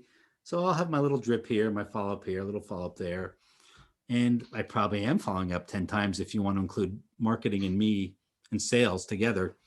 And so you can now automate some of this, Tony. Why don't I turn it back over to you, where you can talk about the automation of the follow-up. Absolutely. So that's really what you need to do with your follow-ups, especially those of you that have a high volume of leads. It's not practical that a human could do all the follow-ups that they need to do them when they need to do them. So there's tools, there's leverage the technology. We're in a technology driven world, and there is a tool, a program, or a software to do everything out there. For those of you like use Service Autopilot, that's just an example. I know lots of you out there use that. They have lots of tools built in for this to help automate this process. I'm sure all the other major operational software tools also offer this as well, but don't try to do this manually. Outside of lawn and landscape stuff, there are actual software and CRMs that are designed to do long sales term follow-ups. So if needed, bring those in. There's lots of ways that you can do this and put it on more of a set it and forget it funnel and workflow versus trying to handle this all yourself. So Tony, shall we jump right to recruiting? Yeah, we can jump to recruiting. We're going to actually end up skipping the upselling side of this presentation because we're running out of time. Everybody wants to know about the recruiting, so we're just going to skip the upselling. Jeff made a great point earlier. Don't forget about your current clients. Make sure that you're upselling to them first before always spending all your money on new customers. All right. In part, one last comment, because that's where a lot of your profit comes from. You may bring in a maintenance account, for example, at a certain margin, but if you don't have that strategy to do the upselling, so the blended margin is muy bueno, you're really missing out. Absolutely. And upselling is extremely cheap, and you don't have a customer acquisition cost associated with it because they're already your customer. Anybody wants to know more about upselling, reach out to me afterwards, reach out to Jeffrey. We can give you some more insights on that. It'll also be in our cheat sheet at the end as well. Okay, so next, let's dive into the main event, recruiting, the thing everybody's been here wanting to see, wanting to know more about. It is the number one issue all of our customers face is recruiting and getting good people into your company. Now, I'm a firm believer that getting good employees starts with your company culture. Now, lucky for us, we actually have the guy who wrote the book on company culture right here with us live. Jeff, why don't you take this away and tell us about how to build a company culture? And before you do that, while Jeff's telling you about it, throw into the chat some of the things that you guys do to help keep your employees happy while he's telling you about creating your company culture. Jeff? I think I'm just going to talk for a minute on this because I want to hear your strategies on recruiting. And so I'm going to tell you guys out there in video land that you can just get a copy of this book for free. Maybe we could put the link in the chat. Can you guys throw that in there? And so you can just download this for free. So the concept is building a company that attracts, develops, and retains great employees makes the recruiting of new employees so much easier. And not only have I written about it, but I've helped companies do it. I've seen it firsthand over and over and over. And so, Tony, we'll have to do a follow-up webinar on this topic because I'm going to cut back to you because I want to hear your actual recruiting strategies. Download the book, read it, and if you still have questions on culture development, retention, then email me. I'll give you one little tip here though before we go. What are you going to do for the Christmas party with COVID? And culture is all about people rubbing shoulders. What are you going to do to hold up your culture? I know this is on everybody's mind. How do we maintain and hold together and keep our culture healthy in the time of COVID? It's hard. We talk about it in all the peer groups I run.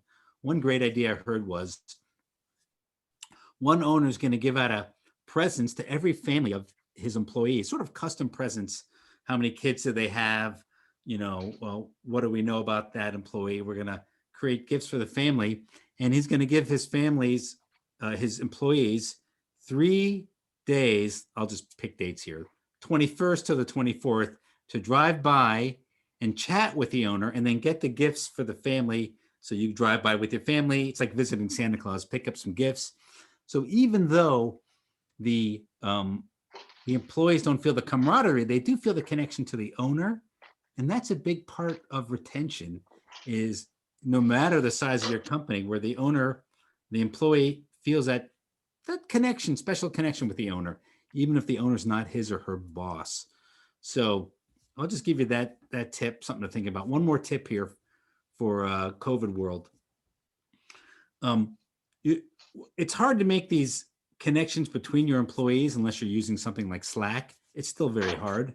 But something I would say is your employees can still be connected to you if you're willing to do a weekly video message and send it out to your employees once a week. Then they can at least stay connected to what's going on in the other parts of the company, what's going on with you. It's a message they can share with their friends. It's so good for recruiting, share with their family. So use what I'm going to call modern technology and the commitment to stay connected and put the message out. And that will go a long way to helping everybody feel connected, protecting your company culture in the time of COVID. So there you go, Tony. Absolutely. There's Great points. my short version of some tidbits. Over to you on recruiting. Yep, way to prefix it there for getting the applicants. And I just want to reemphasize your culture is so important. It doesn't do any good to keep filling the top of that pipe with new recruits if they're just keep falling out the bottom. So make sure that you have a culture set up that's going to retain the employees that you bring. So, all right, how do we get the employees to give us their resume and say, I want to work for your company?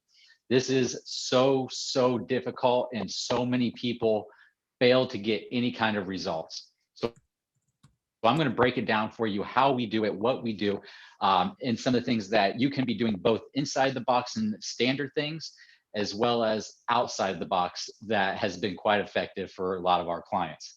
So first of all, you've got to set yourself up properly before you start marketing for employees. And what I'm talking about is making sure that you have an ATS system set up. An ATS system is what's referred to as an applicant tracking system. It helps you manage everything in one place. Here's a screenshot of one coming up that we use a lot that will show you where you are in a job. It'll allow you to bring applicants in from all over the place, and whether they're coming in from your website or from social media or from Craigslist or wherever, and funnel all into one simple software. And within there, you can work with your team, your HR, your operations managers. Those people can all have access, and you guys can communicate and have discussions. You can attach files. You can do assessments for new hires. All of these types of things all can happen directly through your ATS system to make sure that you're properly managing your applicants and that they're not falling through the cracks. You can even see out of that screenshot that you can even rate applicants depending on the level of quality based off their initial resume or their interview or whatever it may be. So to get started, make sure you have an ATS system and set yourself up for success. All right, now how do you get the people into the ATS? How do you get the applicants? So the first thing that you're going to want to do is take the similar approaches that you would do for customers. People find jobs the same way that they find services, the same way that they find products. They go to the internet, or they use referrals and word of mouth. Those are what we really want to be able to leverage here. So first, let's talk about the internet side of the business. First of all, your job descriptions. That's where it all starts. Just like your website content, your job description content is what's going to trigger your initial visibility.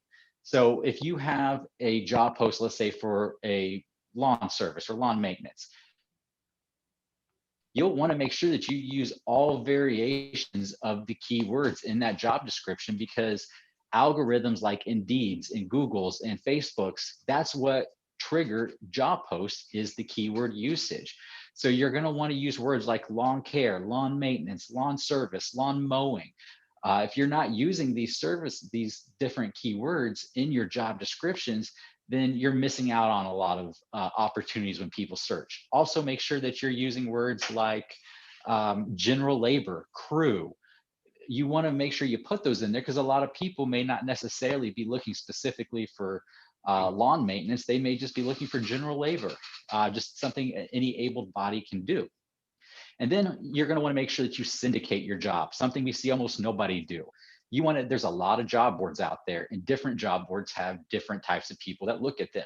You want to make sure that your jobs get syndicated everywhere across the internet. Indeed, Glassdoor, the social media platforms, Google Jobs. You want to make sure that you have all of these showing your website. Now, we also recommend that you create multiple job listings for the cities that are in close proximity. This is critically important for those of you that are in bigger cities or metropolitan areas. So for example, where we are here on the south side of Tampa, we have Apollo Beach, Ruskin, Riverview, Brandon, Sun City Center. All of these cities or towns are all piled together, and an employee of ours could live in any of these and easily commute to our location.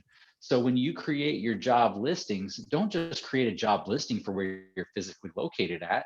Create a job listing and syndicate it for each of the towns that would have applicable employees for you that are within driving distance. So it's important that you don't just focus on your area, but the area around you where people may live and can commute to your job. The next thing is to make sure that you understand how these job boards work. Besides searching for keywords, they also work a lot like Craigslist, meaning that as new posts come up, that means that you're going to get pushed down. So you want to ensure that you're going on there and refreshing your job listings and re-syndicating them all the time. I recommend you do it at least once a month. That means every 30 days, your job listing will be pushed back up to the top of the organic placements. Then you're going to want to make sure that you've got your job listings on your website, including the ones that are the same just across different cities. Again, Google Jobs is one of the most impactful places you can get your jobs listed. That's where you go and do a Google search for landscaping jobs in my city, and Google shows those job openings directly on the search engine result pages. You can get there through various ways, but having the listings on your website is one of the most easiest ways that you can get listed there and make sure that people are finding your jobs. So make sure you have a dedicated page to every job listing on your website, not just an overall careers page. Then you have to think about the marketing and advertising side of it. Depending on the job you're hiring for, the easy ones, you may not need to do marketing and advertising for. Ones like, let's say office staff. You put a job out there for an office assistant, you got 300 applicants coming in. General labor, those are typically a lot easier to get applicants for. But when we get into other specialties positions, things like sales, things like project managers, people like experienced masonry, these people are highly skilled and they're a little bit more difficult to find. And that's what I saw somebody comment earlier, is finding the qualified people that really is tough. And here's how we do that. So paid advertising. Now you have to know that not all platforms are made equal when you approach this. You can't just sponsor an ad on Indeed and expect it to bring you what you want. Indeed is going to work well for certain job types, but other job types, not so much. Same thing with Facebook. Facebook will work great if you're looking for general labor or if you're looking for the office staff. But if you're looking for a seasoned project manager, Facebook's probably not the place you're going to find it. You'll probably even struggle a little bit on Indeed. But there are platforms that these jobs are more effective at filling. And there's two of them that come to mind immediately for me. One is going to be LinkedIn. LinkedIn, you can get so creative with the way that you target people. It's crazy. So when you hire people, you don't want applicants from people that are sitting on the couch at home looking for a job. You want the project manager that's running your competitors' projects. You want people that are already out there working in the season or working in the industry, not those that are currently unemployed. So how do you reach these people when they're not actively looking for a job? You have to get in front of them. And LinkedIn is an awesome way to be able to do that. So what you can do with LinkedIn recruiting, which the accounts are expensive, if you have one, you can do it on your own. Otherwise, you can work with an agency like ours and you can piggyback off of our accounts. But basically what we can do is we can tell LinkedIn that we want to make sure our job ad is showing up in front of people who work for specific companies that have specific job titles that are in these specific areas. But then we can even take it a step further and actually drop them direct messages known as InMail. So you can go very specifically at certain people that you want to target based on their credentials, where they currently work, based on their positions, all of those types of things. You can also expand your horizon too. So instead of having your job ad that's going to organically syndicate in your areas that you're targeting, your general geographical locations, you can also get outside of your geographical regions and bring people inside from these tough areas. We worked with companies out in California to bring them great project managers that they were flying in from the Midwest. So making sure that people outside of your immediate area would be able to find your job post if it's a job that people would typically relocate for. So don't be afraid to go after the entire state, go after a state next to you if you're hiring for one of those key positions. And LinkedIn's a great way to be able to do that. Another great platform for paid ads and high quality is going to be Glassdoor. It's very similar to that of LinkedIn, but there just tends to be a higher quality of applicant on Glassdoor. Now, Glassdoor is going to be expensive. It's not going to be a cheap platform. It's not like Craigslist where you can go up there, pay $30, and they're going to put your job ad out there. You're going to pay a couple $100 a month minimum just to get started getting your jobs in front of the qualified people on Glassdoor. So when it comes to your general labor, there's lots of ways that you can get a lot of good quality applicants without spending much money.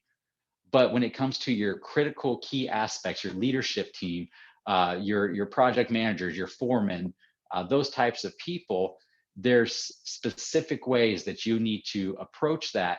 And that's typically through a paid ad utilizing the platforms like LinkedIn and Glassdoor and the insights that you can pull from those platforms. So those are a couple of the internet-based ways. We have other ways that I'm going to talk about here in a minute, but Jeff, did you want to throw in anything about the internet-based ways? Well, a couple points here. It's not all internet, but applicant tracking software is a must. I think it's the new norm, just like operating software has become. And so whether you're working with Tony, who supplies that for you, or you're doing it on your own, it's a gotta, or a got to. And in fact, you want an applicant tracking software that does texting. And they don't all do that now, although they'll probably all catch up. Because if you get in an ad or a prospect and they don't work out, or they don't work out now, with the texting ability, you can ping them in 3 months, 6 months, a year later. Hey, we have a job opening. Do you or any of your friends have any interest? And, texting shows right up. So definitely look for somebody, look for the ATS with texting abilities. A couple things to just add. Let me think here. In terms of recruiting online, I think that's the only comment I really had for actual online recruiting. Tony. Perfect. Yeah. And one thing I would add about your ATS and texting is that the ATS system keeps the history of applicants for you as well. So just because you fill the job, or maybe the person wasn't a good fit now, you can always keep those people in your database and reach back out to them at a later point in time. People always ask me about employee referral programs, and it's a gimmick, and the gimmick works. So I just want to say it's a gimmick, but it can work. You have to keep at it. You have to make it worthwhile. You have to do internal marketing to keep it top of mind. And so one of the things I'm seeing now, or have been seeing for the last year, or really before COVID, is the signing bonus. So not only do you give the referral bonus to the employee, but the person coming on gets the same bonus. They share it. Now, what I would do is not pay it out right away, but do things like, let's just say it's a laborer. The foreman has 2 weeks to vet that laborer and decide if you're going to keep that laborer in the company or not. And so you involve the foreman and the crew leader. You get high vetting going on, and then you pay the signing bonus after 2 weeks, or even after 2 months, depending on how high level it is. Right. Perfect. Yep. Absolutely. So get that employee referral program in place. As Jeff said, it's a bit gimmicky, but hey, it works. So there's the referral program, there's the online things. Now let's talk real quick about the out of the box approaches. Now, while I'm talking about a couple of those that we do, also Jeff mentioned a couple of his, I want to hear from you guys. What are some of those out of the box ideas that you guys have seen work? So here's what I highly recommend, and I recommend it to most all of our clients as well, is community partnerships. That is a very underutilized resource that you can easily leverage to your benefit. So find a local organization, a nonprofit, and sponsor them, donate to them, be active and engage with them. These people who run nonprofits are the most connected people in your cities. They know everybody. So if you hitch your wagon to theirs, you get to utilize their sphere of influence and their network. Whenever you're hiring, go to your organizations and charities that you support and say, hey, we're currently hiring. Do you mind putting this out there? Because these organizations reach so many people. You have to utilize that networking. Also, look for the organizations in your towns that work with minorities, or more specifically with the Hispanic cultures. There's a lot of organizations that will help the Hispanic culture get onto their feet, learn the English language, to get jobs that they can be successful in. So go to Google and do a search for Hispanic organization in my city. And one of the things that you'll find on there is that job placement is something that they help their people with. Well, as a landscape company, we all know that the Hispanic heritage is something that's common in our workforce. So why not hitch your wagon to the local Hispanic organization? And anytime they have people that are looking for jobs and careers, they can recommend you and put you in touch with these people. Now, keep in mind, these people are reaching out to this organization because they need help. They want to do better. They need to find a job that will help them get to the next level in their life. And by you working with that organization, it's a great, easy, and free way to be able to tap into that workforce that you should definitely not be missing. And the last thing that I would recommend with the out of the box ideas is partner with your local colleges and agriculture programs. So even if it's not, let's say you don't even have an ag program in your area, go to local technical colleges. If somebody is going to college to learn construction or automotive, these are the same types of people that are very able-bodied to be your crew members and to work on construction teams. So don't pinhole yourself into just internet marketing or people that already have experience in the green industry. Utilize these organizations and these communities to leverage their network of people and plug you in.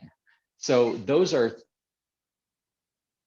3 out of the box ideas that you can use that's completely free just by simply becoming part of your community and working with those organizations.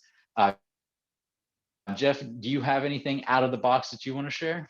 I definitely have things in the box I'm going to take out and talk about here. So somebody asked in chat about Hispanics, and one of my good clients does radio ads for Hispanics. If you think about it, Hispanics, Blacks, just different subgroups in the American culture, we all have our own radio stations, our own places we hang out. Hispanics have their own markets. They have their own, obviously, Spanish radio stations. So do ads in Spanish on their radio stations. It works. I have a client in Colorado Springs, and he attracted people to move from Denver. Are you listening, Mike? From Denver to Colorado Springs because of his radio ad in Spanish in Denver, which is what, an hour and a half away from Colorado Springs. So you have to think like the person you're trying to recruit and go where they are. So that's Hispanics. Let's talk about women. If you have a lot of women in your company, okay, you can turn the sound off here for 20 seconds. But if you look in your company and you don't really have a lot of women, that's on you. There's something you're not doing to attract half of the entire population into your company.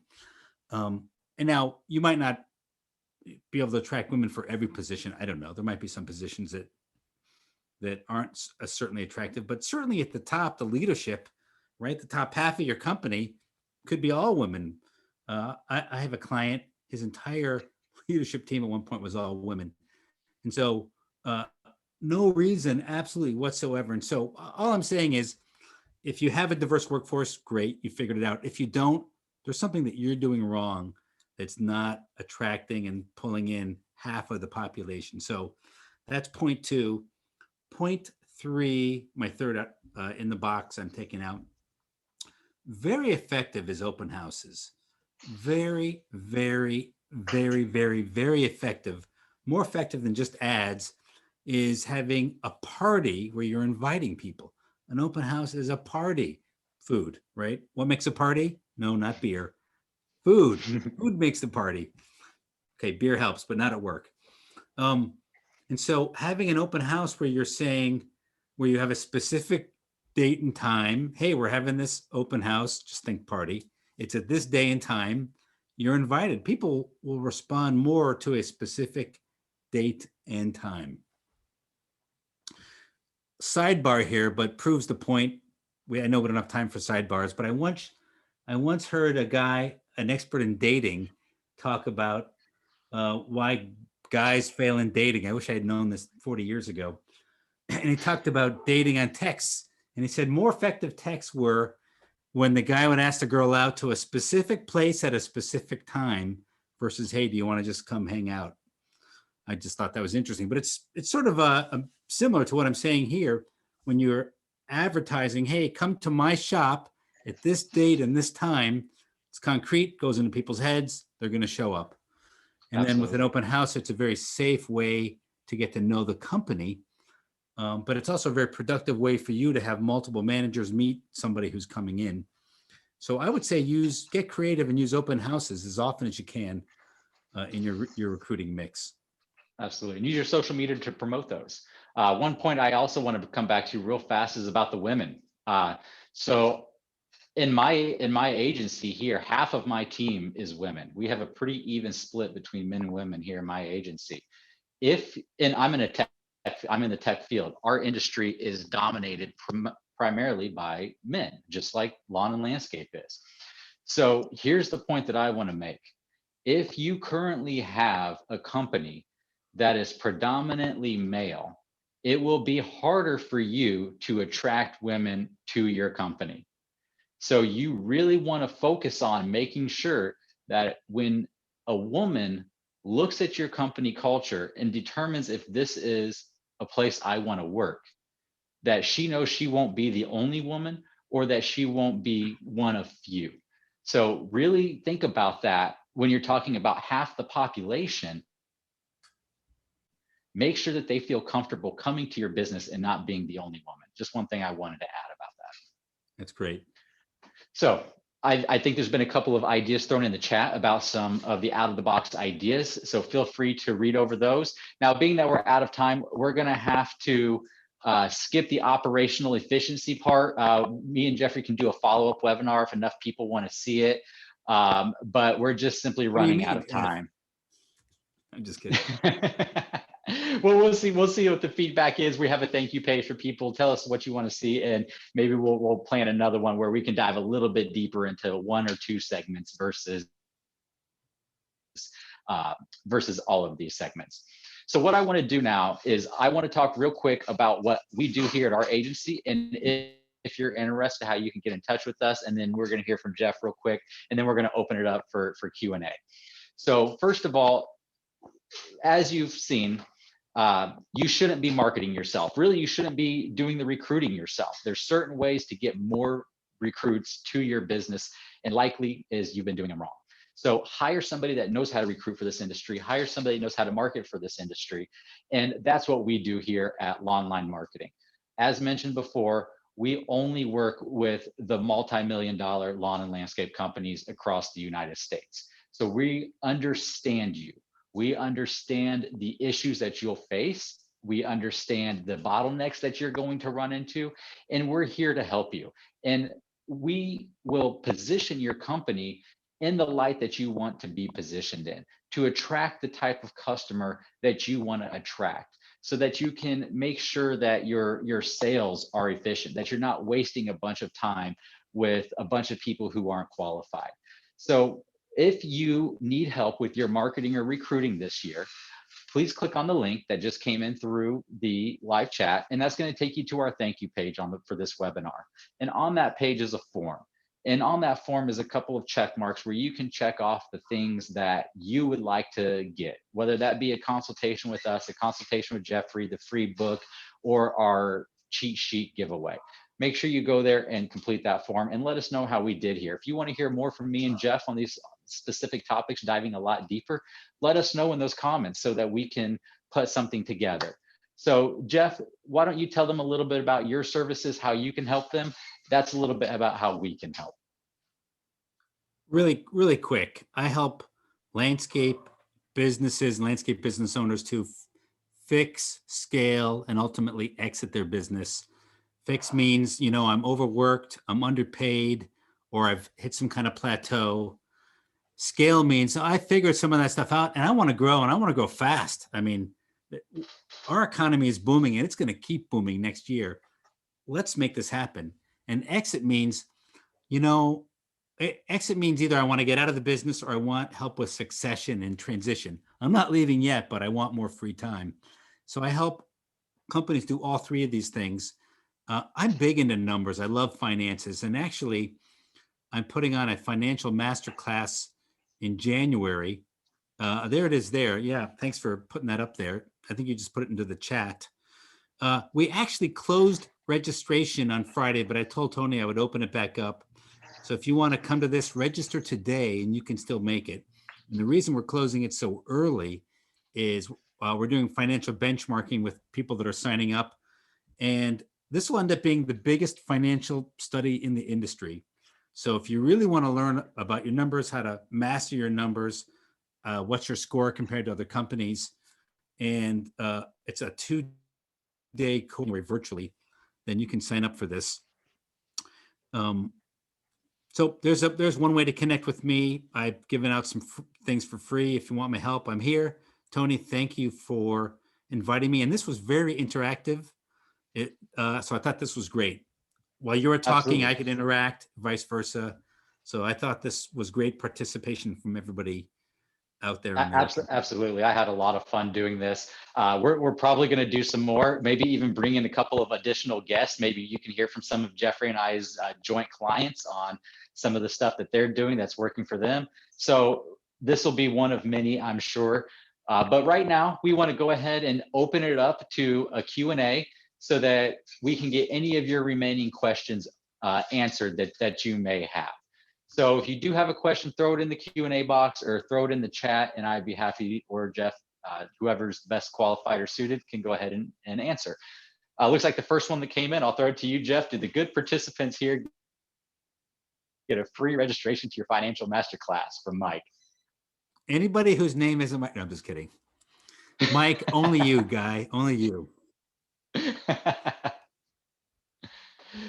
All right, looks like a lot of these have already been answered that have come in. Josh, are there any that I've missed on here that we need to know? Okay, so we have one here: operating a business at 9,000 feet, 9 months of winter. Does it make sense to have Facebook ads, Google ads, etc. during the winter months? So I definitely recommend yes, you should. While your business is the slowest, is the time that you need to be marketing the most. So especially if you do design build like Matt, I know that you do design build because we did your website. So with something like yours, that's when you should be telling people it's time to be planning right now. We get a backlog. I'm sure you get a backlog just like a lot of our other clients do, and you can only take on so many projects throughout the year. So this is the perfect time to let your clients know that this is when you need to be planning your landscapes and your projects for next year, and that way we can get you into our calendar and make sure that you get your projects done on time this year and don't have to keep pushing you back. So yes, I think you should. Speak to that as well, because I know Matt does really well. He makes around 20% net. I've been working with Matt a while, but Matt, you could be making 25%, 30% net. So, and if I'm a client living in Denver or Chicago, I'm going to use the internet planning ahead of time. With a bit more marketing, you could qualify stronger, raise your prices even more and really kill it in your short season. So I think that's worth experimenting. Yeah, absolutely. Looks like Doug had a question. What percentage of sales should we be spending on our marketing budget or even online marketing or even online budget, including SEO and website pages build out, considering existing functioning website? So earlier I mentioned that ideally would be 2 to 3%. That's where you're really going to want to budget for your online marketing. Now, depending on the agency that you're working with, building website pages is something that should be happening all the time. It's not a one and done type deal. For example, in our agency, we build new content into our clients' websites at least once a week when they're doing our marketing programs. So it's not a one and done. This is something that you should be doing all the time, every week in your website across the year. Just another reason why you as a landscape owner should not be doing it yourself. It's very labor intensive. All right. I got What time else for do two we more have? questions. Yeah, two more. Jeff, why don't you pick one if you can see one there? You I don't see any? them actually. Are there? All right, let's go to another one on here. What do we have, Yash? All right, so for a residential maintenance company, what is your opinion on the best complete platform that handles marketing, reporting, mobile platforms to manage your business? So there's a couple of things. There is no platform that's going to handle your marketing. Marketing is something that you have to manually construct and do, but you do have platforms that will help you with the reporting. And the platform that you're going to utilize will have reporting built into it. Now, there are other tools that I recommend using. We use them in our agency. One of those tools is called What Converts. What Converts is the tool that we use that tracks phone calls, it tracks form submissions, it tracks live chats, and lets us know where all of these are originating from, if they're a brand new lead, if they're a reoccurring call that has already been in contact with you. So it's about building the marketing campaigns yourself manually on the proper platforms, but then measuring the results using the tools. And when you use a tool like What Converts, you can bring in all the platforms together in one reporting tool. Hope that answers the question. Looks like we had one more come in on chat. What advice do you have for design and build startups in terms of internet marketing? So again, you're going to look at the budget. What is a startup in design build? Are you talking 200,000 or 300,000 a year? You know, if so, then you should be able to come up with your marketing budget based on 2 to 3% of that. So make sure that you budget properly, and then you're going to have to determine what platforms are going to work for you. You may not be able to market all year round. You may only be able to market in what we call the golden window, which for most of you is going to be starting in the March, April time, running through May, June time. That's where the biggest bulk of your leads are going to come in. So if you don't have a big budget, then focus your budget on those specific months where you're going to see the largest return on investment. That would be my best advice. I would probably recommend maybe going a Google Ads route, because you're going to see a high return on your investment. You're going to pay a little bit more, but you're going to get a good return. So I would definitely recommend looking at Google Ads as an initial platform for a startup marketing.